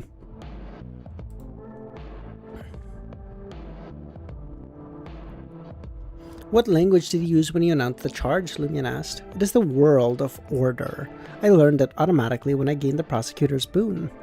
What about sequence 6? It is the ambitionist. This is too many sequences, dude. I'm not gonna lie to you. Listen, 22 felt like an inordinate amount when I first learned of it, and then in time it was like, okay, this is like a really well thought out process. At this point, we're gonna be at like 60 pathways. This is too many. An inexhaustible ambition brings about a powerful physique, keen perception, and outstanding spirituality, driving us to constantly peruse improvements in our combat abilities. Busy exploring life? It's all good, man. It's all good. How you doing? Glad to have you. And our burning ambitions keep us unwilling to rest for even a moment. Unless we are prepared to sleep, no one can force us to sleep or faint. That's crazy. Dude. Oh my god, Lumion needs to fight only, these guys need to jump Lumion, okay? The ambitionists, the only people immune to the spell of Harumph. In other words, they can resist being forced into dreams or comas. Is it outright immunity? Lumion asked. It is resistance, Yibis admitted. You should be at sequence 5, yes? Yes. What is sequence 5? It is under the table. Oh. Is that where the under the table transaction comes from? The thing that Franca has? I'm gonna need to organize these eventually, but not yet, because there's not enough for me to...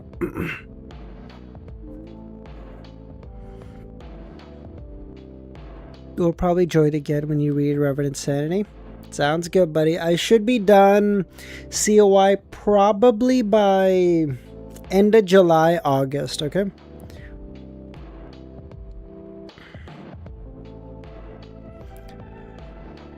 Under the table, they all simultaneously thought of the authority holders under the table transaction. Could it be formed from the sequence 5 boon of this pathway? What is your connection to the Carbonari? Lumion asked. I was picking up food. What did I miss? Seer, I think you just missed like the introduction of this pathway and like its abilities and shit. But...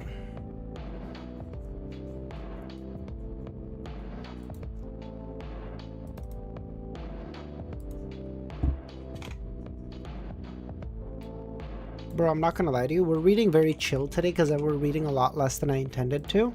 But tomorrow, we're gonna be at breakneck pace, boys.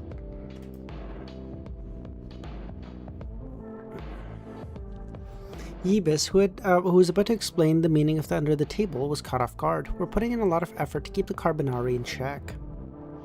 They're attempting to topple the government and create their own system. That is precisely the outcome we hope to see. But you don't aim to slowly seize control of the government through high society like Mora and Avigny? A wise merchant wouldn't risk everything on a single venture. The same applies to exceptional ambitionists. From what you have described, ambitionists primarily enhance their body's perception and spirituality. Doesn't seem to involve intellect. Who says we require it? What is that argument? Who says we require intellect is crazy. That's a crazy sentence.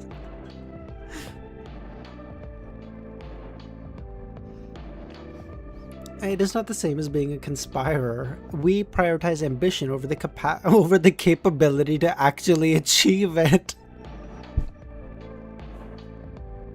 Oh my god. You know what this is giving me, like, you know that one idiot that you all have from like high school or something that's like talking about like, oh man, dude, I'm gonna like make a lot of money. You're like, what are you gonna do? He's like, I'm gonna stock trade.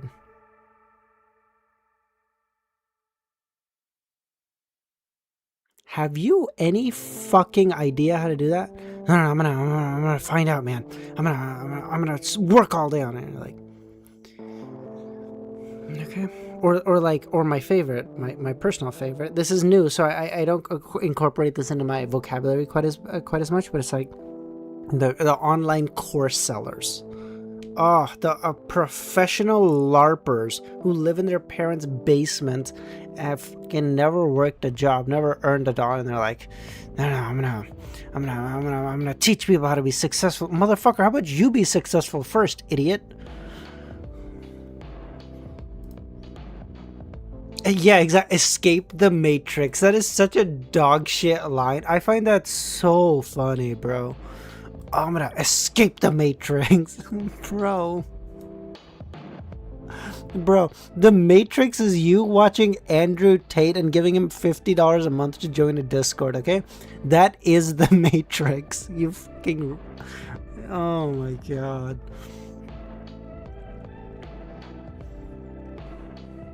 The pairs back and forth left Yibis speechless.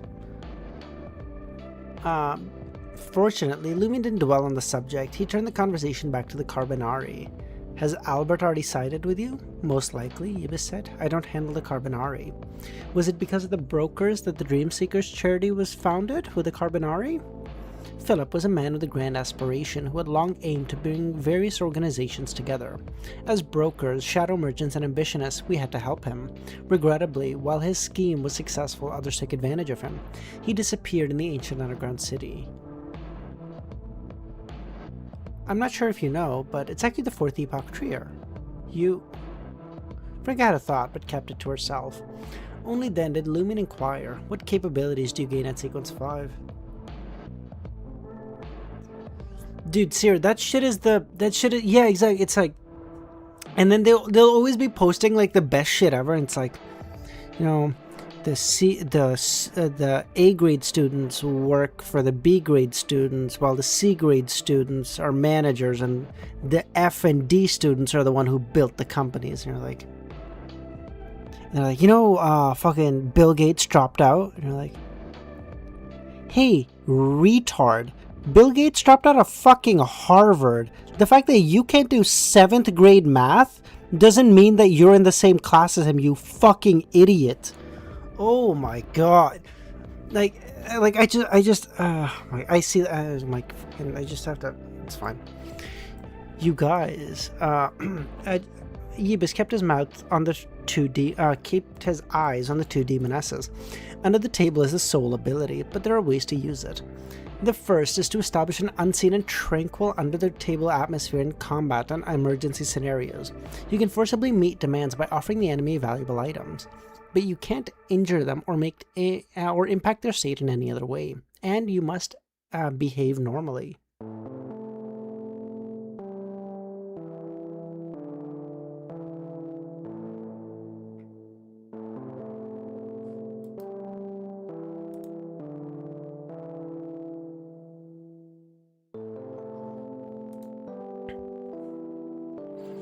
Such under-the-table transactions aren't guaranteed to work. The target's inclination and experiences in the gray domain determine the rate of success. The broker's sequence gray perception ability can assess this. If you're against an unshadowed of the sun pathway, success is nearly impossible. Unshadowed, refer to the sun pathway sequence 4. You previously made me release you through an under-the-table transaction, Lumin said. Correct, Yebus replied. What a bitch. You have extensive experience with the gray domain and a strong inclination. You have a talent for reading people, Franca complimented Yebus.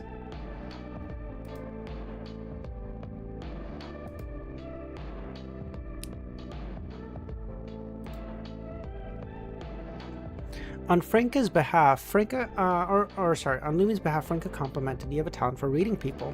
Great perception may be an ability acquired as a Sequence 9, but it is incredibly useful, Yebus bragged. And the other under-the-table transaction? That requires a certain amount of time, not suitable for combat. In simple terms, we utilize a barely sealed space as the operating target to create a genuine under-the-table scenario. Gray perception is like the ability to see,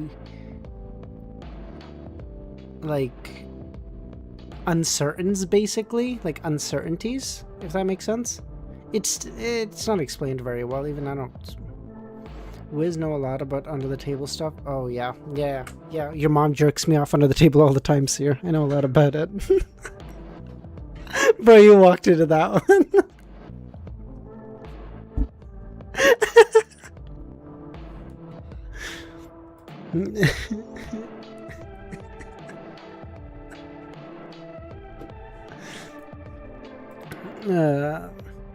Yeah, of course, Seer. Gotta keep you well fed, buddy. Gotta keep you well fed. The mysterious creature and our dangerous entity concealed in the shadows and darkness will be on the other side. But we won't know their identity beforehand. Fuck. That was genuinely good. Essentially, in this state where you don't know the counterparty or how your needs will be filled, you can achieve the desired effect by stating a request and offering the item the other party desires. How this is accomplished isn't relevant. Does it only ever involve two parties? No, it can be a 3-way deal, 4-way deal, or even more. And just follow the transaction rules. The transaction may not succeed either. It depends on the task's difficulty and limitations. Also, don't assume those mysterious creatures and dangerous entities will honor their promises. There is no lack of con artists amongst them. Are there additional risks after using the under the table transaction? Yes. It depends on which creatures or dangerous entities helped you and if it has malicious intent. I once had a week of misfortune and was nearly caught by the purifiers. Jenna nodded pensively and pondered. It seems like under the table holder transaction is a variant of the standard under the table ability. Instead of the counterparty making the request, it is us offering something valuable. However, it can only simplify complex issues and ease difficult ones. It can't directly complete tasks. What is the cost of using is encountering a transaction amongst demons and other things. Ponder that shit, see? What information do you have about overseers? Lumin asked. Yibis seemed troubled and didn't answer. Seeing this, Lumin switched topics quickly. What items are you carrying? This is a healing agent obtained from the Great Mother's Believers. These are the Coma Gas, Awakening Gas, Confession Concoction. Precious items. Lumin gave a small nod at the metal containers. His gaze then moved to Yibis's other palm, where 6 bullets resided. The 6 bullets were brass, but their surface pattern and colors differed. One looked normal, one had a luminous tip, one appeared to be corroded by an acid, one flickered with dark green light, one radiated with a brilliant starlight, and the other had a faint luster. These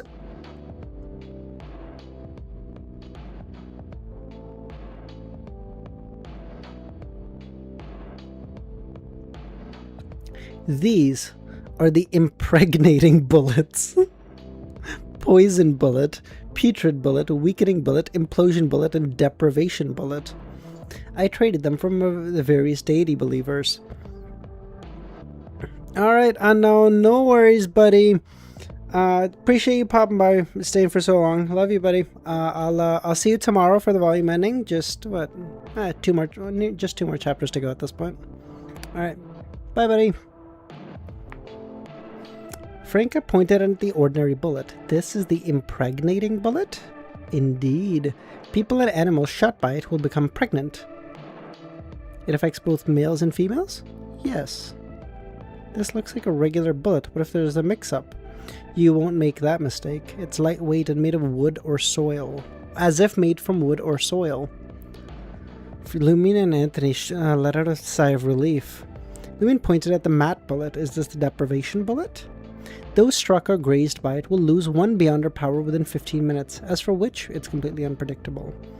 That can complement a Fate Appropriator's abilities. Do you have any other items? As a shadow merchant, don't you have any mystical items or mystical objects? I recently obtained the under the table boon to complete the ritual and please truth. I traded all the items I had acquired.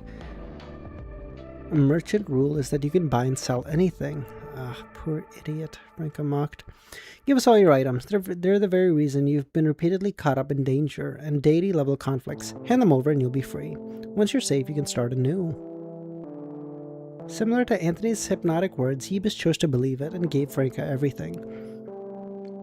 Where's the School of Truth's headquarters, and which overseer do you report to? Yibis hesitated for a moment as if he was about to respond, and then his expression twisted. Seeing this, Lumin turned to Franka. Toss the figurine! Frankas followed suit, taking out the demoness bone figurine and throwing it to Yibis. At that time, she, Anthony, Jenna grabbed Lumin's shoulder and disappeared instantly.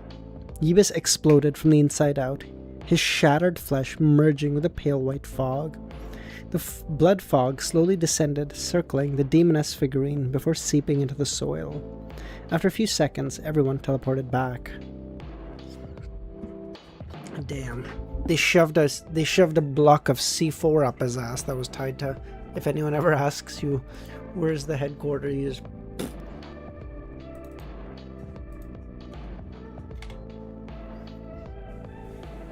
Nope, wrong one. But then can't they just channel his spirit now?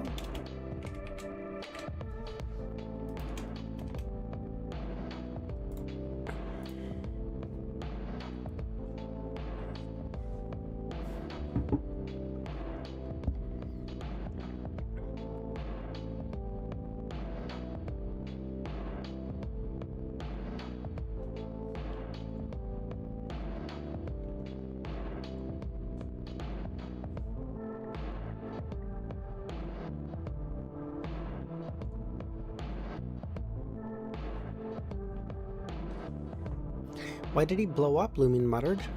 His two questions hadn't been intended to end Yebus's life. He simply wanted to test the limits. The fundamental rule of hypnosis is never directly threaten the subject's life, so when Yebus was asked something that would seriously endanger him, he would either refuse to answer or the shock would jolt him awake. I was ready for the possibility of him breaking free, Lumin said. Yebus couldn't dodge the spell of Harumph at that range, and Lumin had 3 ritualistic dog skins and a cowhide in his traveler's bag. Since becoming an ascetic, he could now craft the mystical animal hides required for the animal creation spell himself. Thinking back on what had transpired, Jenna guessed Yebus was going to answer, meaning he didn't think about those 2 questions would end his life. Guess things didn't play out as expected. Exactly. If it was truly dangerous, he would have just stayed quiet. I assumed he was under some contract where revealing the headquarters or the overseer's name would cause his shadow to attack his soul. Damn. What if his overseer snuck in extra terms when the contract was signed? Could it be why Yebus had no clue that answering would be risky? God, how tragic.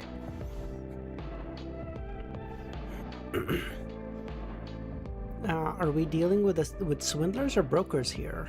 Overseer, Lumin said. Overseer? Overseeing subordinates is an overseer's ability, but Yebus didn't know that. He set off some kind of forbidden condition by answering. You think the overseer spotted us? Could they be on their way? Unlikely. I'd Franca leave the demoness figurine after noticing Yebus's reaction. Even if we're right, the overseer probably just detected an issue with Yebus, not a location. The real problem is we may need to change our plans. Jenna and Anthony understood. They weren't under imminent threat or risk, but something had happened to Yebus, who was guarding Morin. Once the overseer realized, they would deduce that someone was after Morin and take action. Franca sighed, eyeing the boned figure.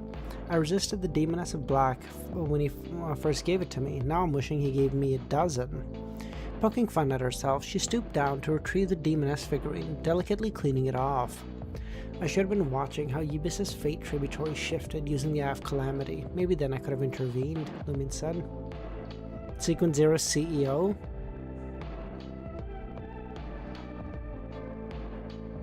Sequence 0 business owner. The School of Truth, the business in this case is anything that he is interested in, and then now he just has like massive amounts of influence. The School of Truth member Jenna and I ran into before vanishing. The same thing happened when we asked about the organization affiliate. Based on Yebus's answer, stating the School of Truth itself isn't forbidden, but I bet the guy who wasn't even an ambitionist yet had no idea he was exploiting the gatekeeper's absence. Could it be replaced by AI? No, trust. No. All the cool jobs are gonna get taken by AI, okay? Like, oh, you wanna do like anything creative? Done. No more creation, okay? It's all AI now. Oh, but like, you know the really grueling menial tasks that like humans don't wanna do? Yeah, get on that, buddy boy. Franca caught the Demoness of Black with a charm later, inform her of the fixed mirror world entrance we made. Right, she's likely a Tamara from the Apprentice branch. No love lost between her and Morin, who defected.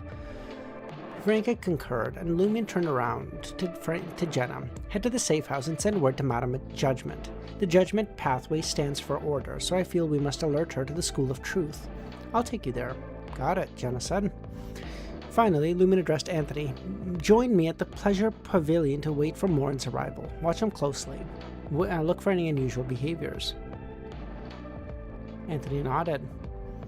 Inside the Query Cave, housing the Mirror World fixed entry, Franca leaned against the wall, her night vision active, producing a compact and charm fashioned with ashen stone. Clasping the charm, Franca infused it with her spirituality, reciting the Hermes incantation. Eyes. Wreathed in obsidian flames, the rock-like grace charm flared to life. Franca touched it to the compact glass, causing the mirror to lose solidity.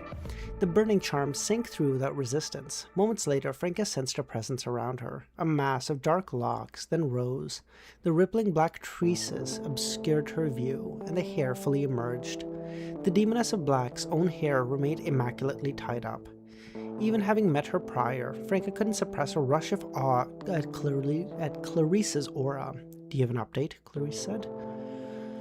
Composing herself, Franca detailed her suspicion of the corruption seeping out of underground Trier. She had ventured to the particular sector bearing the primordial demoness's figurine, ultimately pinpointing the target, elaborating on beseeching the primordial one via the figurine, obtaining a reply.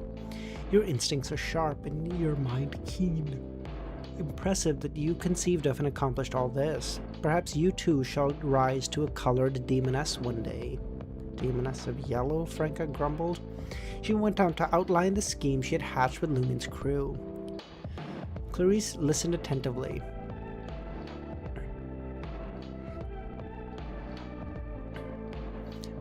Your lovers are quite capable, the hunter in particular. The taste of a hunter ain't bad either.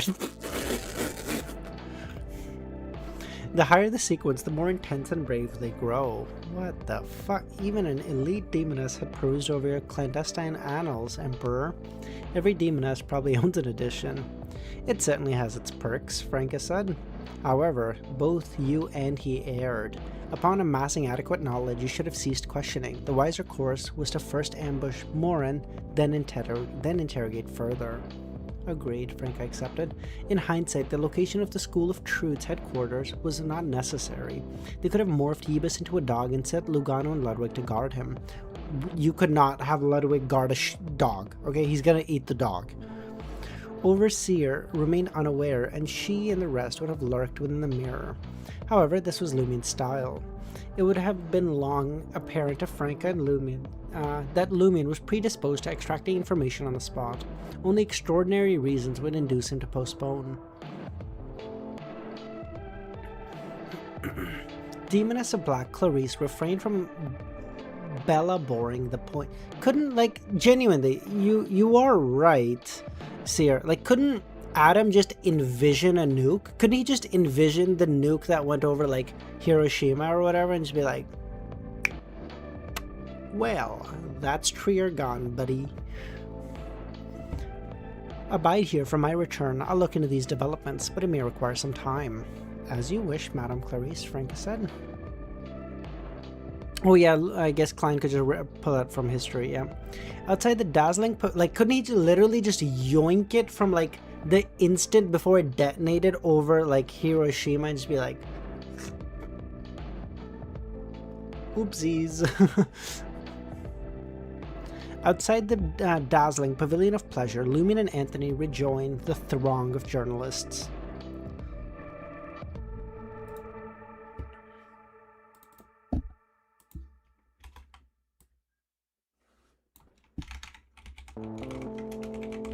Why wouldn't it work? I feel like it would work, man.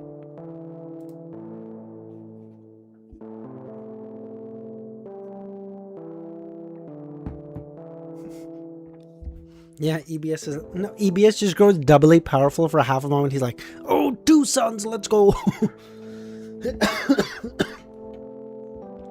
LEMMiN, hold on, sorry.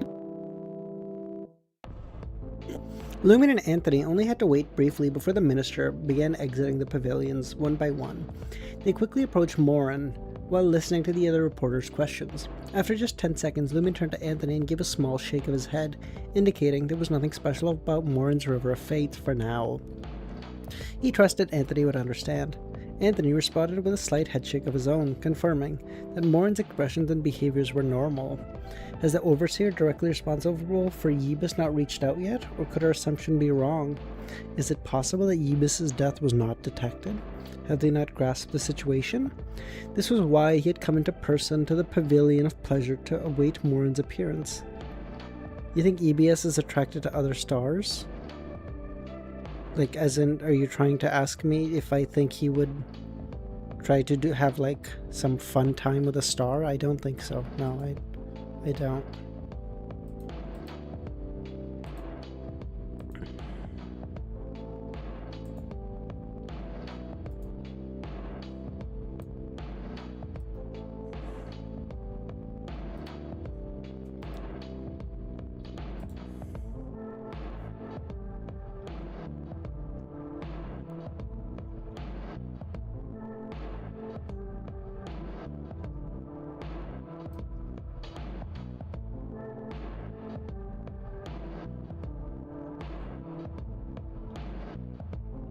Like he's big into Red Dwarf.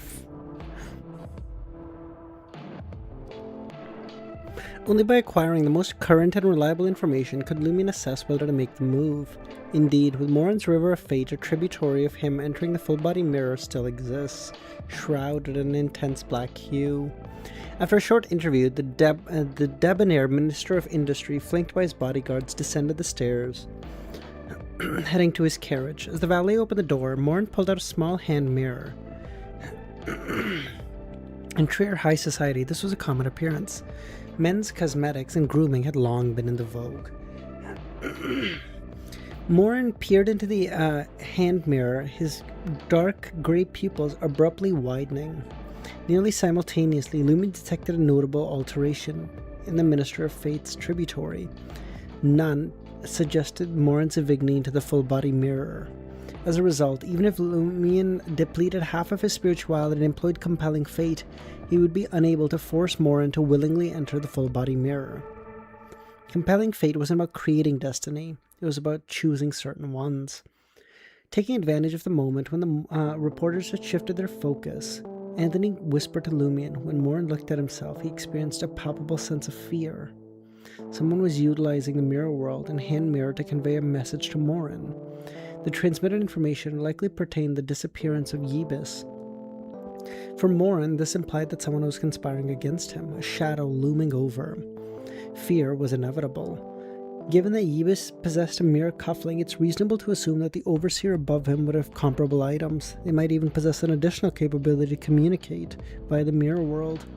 Lumion recalled thinking of the glass cufflinks now in Franca's possession. Moreover, Yebus had disclosed that Morin had instructed the other mirror people from the Tamar family to assume new identities.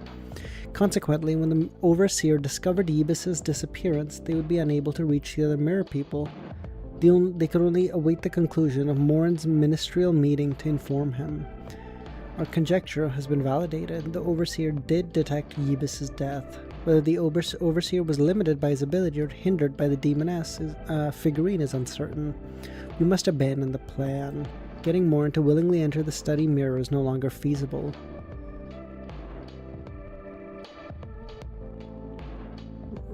Oh, so I'm so sorry. Vanitas, I'm so sorry.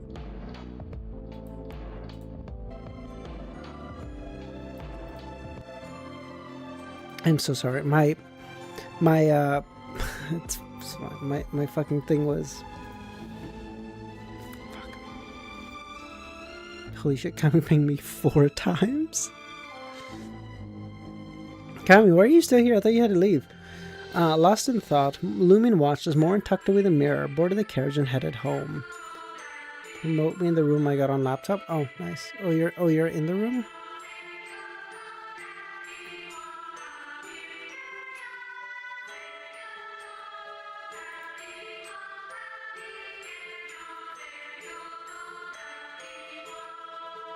It's just 2 more chapters left, Kami. Don't worry about it. As the periphery of the square adorned with statues and obelisks, Lumion scanned his surroundings, confirming no one was nearby. Asking Anthony, what do you think frightened Morin?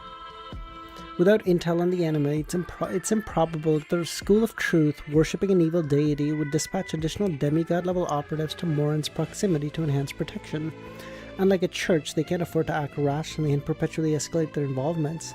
They must consider the possibility that the group that apprehended Yebus is equally formidable, potentially including a demigod. They might even suspect that this could be a mission by the Purifiers or the Bureau 8. In essence, the Overseer will convey to Morin that he is now on his own. He'll offer indirect support but won't directly intervene. Mute on your side, I'll do it. You sure? It's just like 1 more chapter left at this point. Other cults might react with insanity, extremism, and irrationality, but based on Yebus's ideology, they would refrain. That explains why Morin couldn't conceal his fear. It is tantamount to being forsaken. We must take into account that Morin's unique characteristic as a mirror person. They have previously encountered not only perused their own ambitions, but have exhibited a certain zealotry towards their leader and overarching objectives. Based on my observation, while Morin is undeniably terrified, he managed to exercise some restraint. Is he contemplating self-sacrifice? He'll promptly alert the other mirror people and urge them to conceal themselves. As for himself, he's either under the strict protection of officials rendering escape impossible. His only option is to remain in place, visible to the enemy, hoping that his fortune is sufficient. In times like this, protection becomes another form of concealment. Which tributary turned black following the change? Anthony said. Nothing.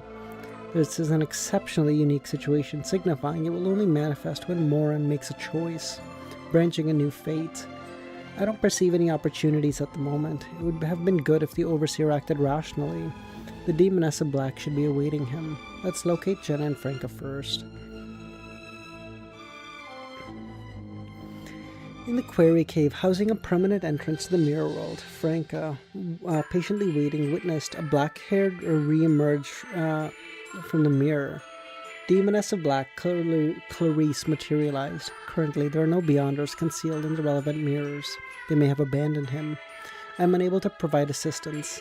You must reevaluate your strategy and devise a means of capture, who is under the protection of robust official Beyonders. Do you have a solution in mind? Franca said. LEMMiNO wanted to say, but she simply replied, understood. In a secure safe house within the administrative district, Jenna informed LEMMiNO and Anthony. Madam Judgment has instructed us to halt further actions. She needs to confer with other major arcana holders. Madam Hermit, LEMMiNO thought. Let's go find Franca. After rendezvousing with Franca in the subterranean quarry and sharing their discoveries, LEMMiNO sighed. For the time being, we have no choice but to abandon our efforts. Don't you believe what the fuck is this word? Oh, don't you believe you're capitulating prematurely? I'm fucking sorry. Did he fail to notice any issues? LEMMiNO heard a voice. Chermy Boris, why is he offering me guidance? Consider this. If you were an overseer, what would you do in this scenario? Naturally, they would reduce personnel and conceal themselves to prevent the enemy from discovering clues. Beyond this, what else can they do? How would they aid Morin? Everyone observed LEMMiNO as he mumbled. Abruptly, a possibility came to him. Under-the-table transaction. Safeguard Morin through a high-level under-the-table transaction.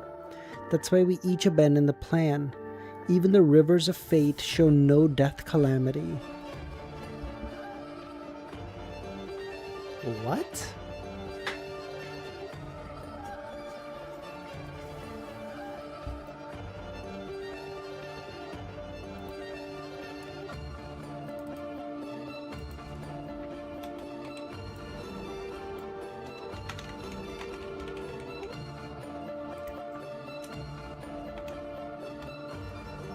But why is Chermy Boris helping this bitch?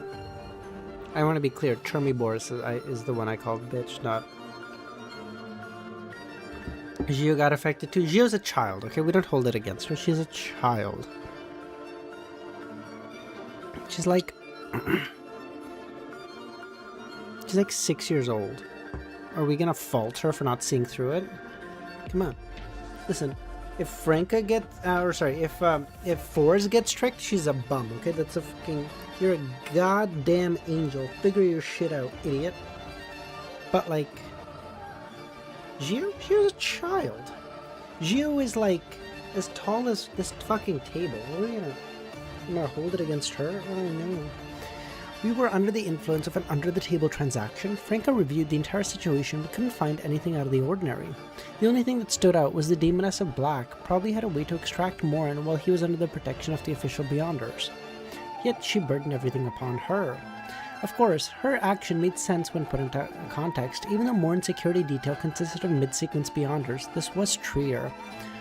A diocese of great importance to both EBS and God of Steam existed, numerous demigods posted, ready to intervene at a moment's notice. If something happened to her, the Demoness's entire Trier branch would be dealt a crippling blow. In a situation like this, it would be wiser for her to assign a capable member of middling rank to handle the matter. This assumed, of course, that Morin wasn't valuable enough for the Demoness sect to go to great lengths to eliminate him. I assume there's an issue. It's not that we shouldn't or can't abandon the issue, but rather that we gave up far too easily, Anthony said. Indeed, the Demoness of Black only briefly verified the absence of the hidden Beyonders behind the mirror in question, before concluding that he had been abandoned. It's too rushed.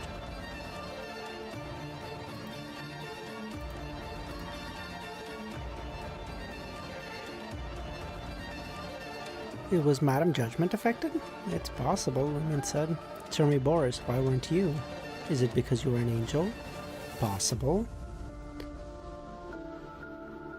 It is also possibly due to the Fool's Seal. While it does limit me, it also safeguards me.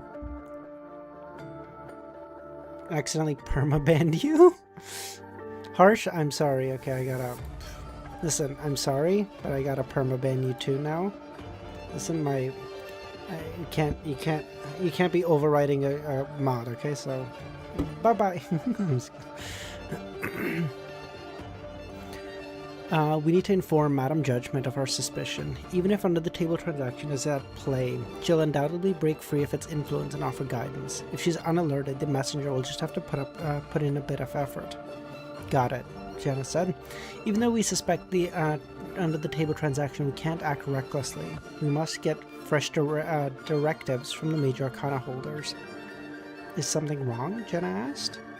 Franco responded, this was exceptional. It impacted no fewer than 2 demigods. The overseers of the School of Truth must have paid quite a steep price. Sure, that's true, but what has that got to do with you, Jenna thought. Once Madam Judgment apprehends or eliminates them, there won't be much left for us to divvy up. We might just end up another penniless target. You were worried about future spoils, everyone thought? When I posed those final 2 questions, why did you 2 lean in closer? Did you sense something was wrong? Lumen asked. Naturally, it was our premonition. While I couldn't pinpoint what, being nearer to you provided me with more options.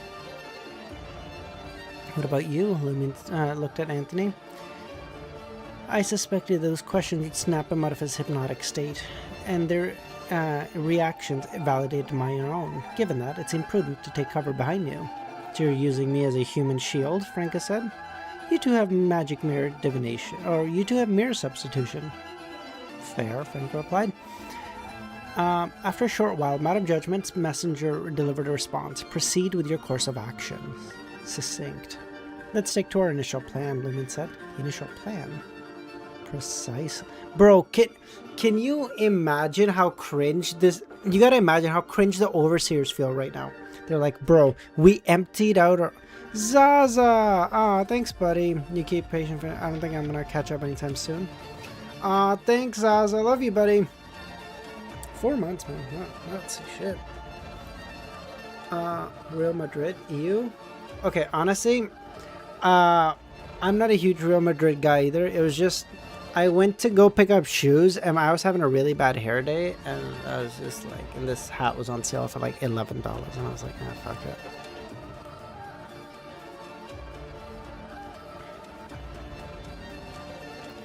Initial plan, Franca said. Precisely. Over the next several hours. Oh, sorry, yeah, what I was gonna say. Dude, imagine for a moment you're the overseers, okay? You're like, okay, we've emptied out our fucking bank vaults, but like we've saved this, okay, we've clutched up. It's fine. It's fine. Because I like, okay, listen, we've given up everything, but like it's fine. Like we have more now. We have like a lot of influence. We'll get it back in time, okay? And then this fucking random ass angel who doesn't even really want to help the enemy team goes like, hey, by the way, you can still do it, you know, just fucking kill him. Have you considered just fucking shoot him? Everyone's like, oh, genius! And then he's gonna die. They're gonna be like, ain't no fucking way, bro. Are you telling me we paid all of our fucking all of our characteristics we had, all of our, you know, items we had that could have helped us fight, and and we gave it up and we still got fucking shit on? This is so cringe.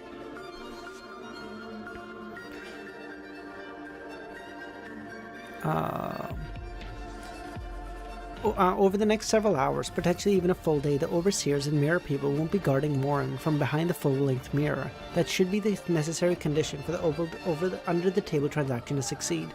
The Demoness of Black has already inspected those, and the overseer is unaware of when she may do it again. He needs time. Put another way, if we conceal ourselves in that mirror, we'll be safe from disruption. But doesn't the heart of the issue lie in that Morin won't be entering the mirror anytime soon? How do we ambush? The overseers may resort to the under-the-table transaction, and so can we.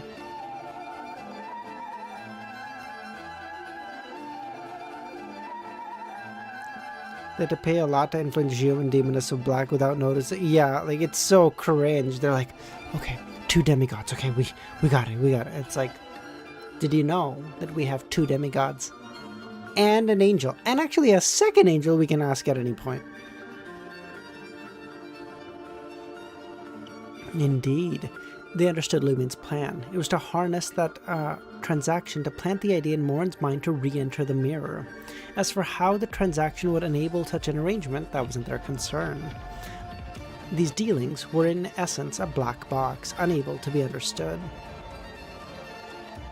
With magic mirror divination verifying the level of risk, LEMMiNO, Franca, and Jenna ventured into the enigmatic and shadowy realm within the mirror world. Surveying the spider-like web, LEMMiNO activated the mark on his shoulder. He then addressed Franca and the others. I can detect the mirror and determine its location. Just browsing and find your channel. Sorry for the, but what is this that you're reading? Oh, Silverhead. That's hilarious. Silverhead. That's fucking hilarious. The one day I don't have the goddamn title of the book in the stream title. It's called Circle of Inevitability. Silverhead. It is the. It's a web novel. I don't know what context you're aware, but it's a web novel. It's a sequel to the book called Lord of the Mysteries. It's the second book in the series, second and final, I suppose.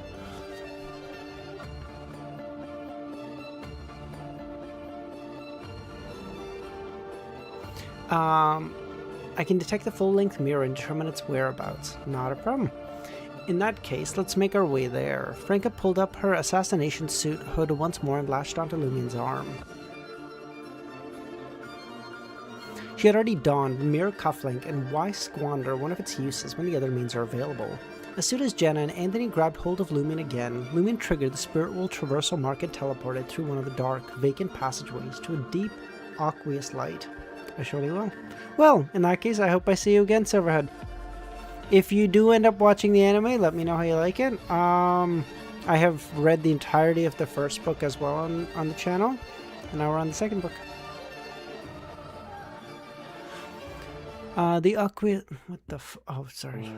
Jesus, that scared the shit out of me, Kami. The aqueous light signified a mirror with a corresponding hazy zone linked to the myriad of illusory tunnels akin to a spider web. LEMMiNO peered into the dark aqueous light and observed the scene through the glass mirror, undoubtedly Morin's study. Well, if he watches the first fucking season, then he doesn't need to worry about the first 60 chapters, doesn't it, Kami? And I'm pretty sure it was like chapter 52. Okay, you bitch. After I finish reading Morin Lagan. Oh shit, nice. Okay, I've heard good things about it. How do you like that one, Silverhead? I've heard good things about it.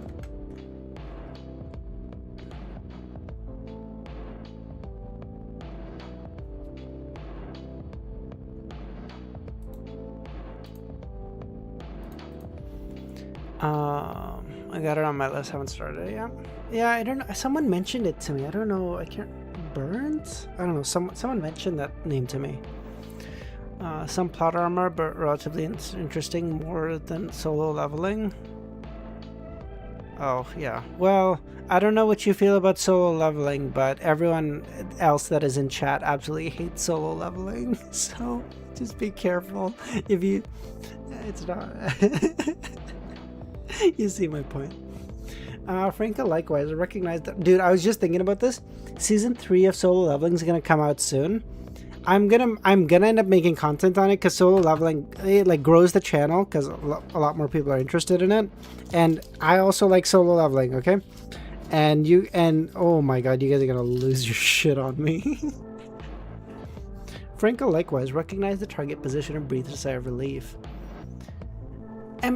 Okay, MX, my problem is Solo Leveling is like McDonald's, okay? It's like, does anyone love McDonald's? Not really. But it's like, hey, let's say like you've had a couple of drinks, it's midnight, you're just chilling with your friends. What are you gonna do? You're gonna be like, hey, let's go get some fucking McDonald's, bro. It's the same thing. It's like, hey, I don't want to watch anything where I have to be like too, in-depth caught up about what the plot is or what's gonna happen. It's like, hey, I just want to watch some like cool fucking fights in Aura Farming. Okay, let's go watch some fucking solo leveling, man. Goddamn. It doesn't... Not everything needs to be super in-depth and complex and have this, like... is the best, worst form of slop. Franca likewise recognized the target position and breathed a sigh of relief. I'll handle the under-the-table transaction. Allow me, LEMMiNO said. Given what has happened, I may encounter demons even without the authority holder's transaction. In that case, I may as well just use it. He was alluding to the events relating to Nabor Disley. Very well then, Franca yielded. Then I'll cover the cost. She produced 5,000 Burl d'Or. LEMMiNO accepted without protest and said, the transaction I aim to complete is to instill in Morin the notion of entering the mirror in his study, then employ the compelling fate to transform that notion to reality. This is far simpler than directly compelling him to enter the mirror. The price will undoubtedly be lower. Can you all not... Okay, whoa. I don't know who my landlady Nuna is. What is that? McDonald's is great. McDonald's isn't bad, okay? Aw, thanks, Sierra. Your mom says the same thing. Haha, gotcha, bitch. I'm sorry. The first one we did today was great. Okay, there's no point in doing another one. Oh, dude, that one, you queued me up for that one perfectly, Sierra. I appreciate you. Jenna retrieved the authority holder's under-the-table transaction from her backpack. The small, dark wooden box had 8 uses remaining. LEMMiNO grasped Franca's pouch of gold coins in his hand and reached through the membrane-like curtain. He felt the 5 damp, wrinkled fingers and they swiftly closed around the pouch. LEMMiNO's expression remained neutral as he articulated his request in Hermes. Thank you for the info. Thank you all too for welcoming me into... Cool, it's 150. No worries, Silverhead. You have a good night, buddy. I hope I'll see you again in a bit. But yeah, that's it. No worries. I have to get McDonald's. We're going out with friends. Yeah, exactly. That's what I mean. Like, that's exactly what McDonald's is. You're just like, you're not going to McDonald's expecting a fucking gourmet meal. You're just like, hey, we're just out. Let's just get something quick and, you know, something that no one hates. That's what McDonald's is. After a brief pause, the wrinkled, moist palm returned the pouch of gold. What?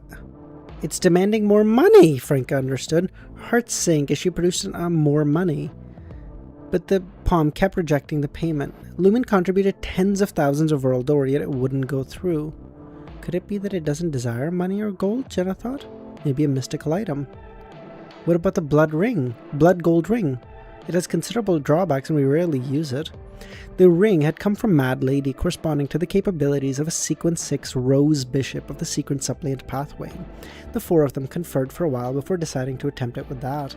The moment the ring touched the under the table, the palms clenched it firmly and withdrew, indicating the deal had been finalized. Thank God.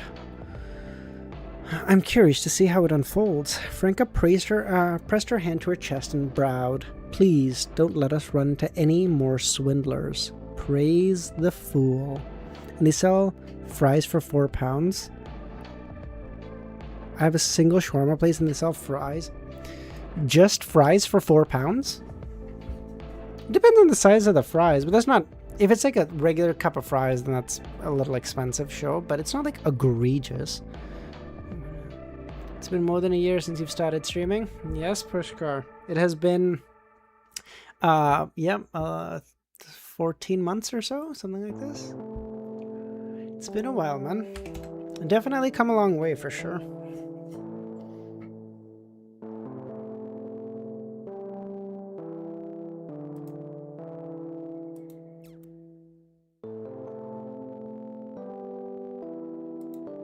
It's so cool to me to see that, like, even now, you know, other spots in the same street give you the same serving for like £1. Oh, that's crazy.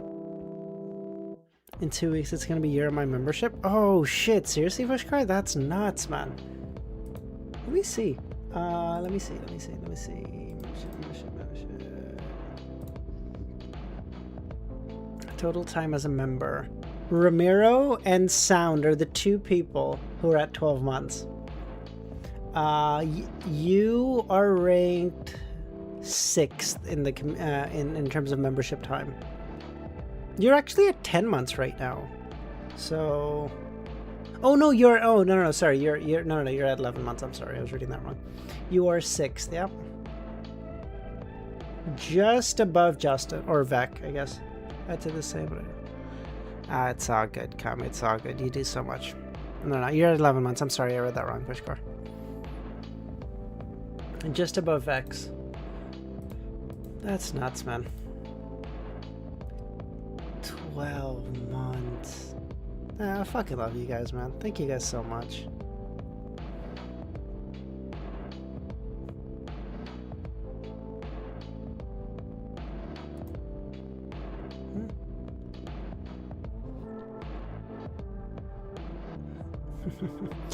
Alright guys, that's it. We're gonna call it there as per Kami's request. I think he's getting more onto this. Yep. But you know, it's so cool. Like even now, again, like it's not like we were doing anything special today, but like if nothing else, Silverhead came by. He was like, "Hey, what are you reading?" Maybe he watches the anime. Maybe he reads the web novel. You know, that'd be so cool. Can you imagine? Can you make the image for different for like 12 months? Oh yeah, no, Pushkar, I can. Okay, I will tag the 5 or 6 of you that are at 11 months. How many of you? 1, 2, 3, 4, 5, 6, 7, 8, 9 of you that are 11 months, 11 or 12 months, because Romero and Sound are already at 12. I'll ask you guys what you guys want it to be. You guys can decide amongst yourselves, and then we'll make that. Okay. Great stream. I'm sorry, Zir. I love you, buddy. I'm sorry.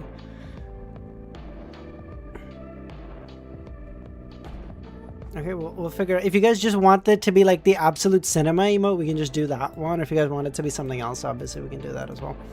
Alright boys, I'll catch you guys tomorrow, and we'll finish out this fucking volume and start getting onto what I may say, or what I've heard at least, I don't know, is the best of Bald. Oh fuck you, don't do that, you son of a bitch.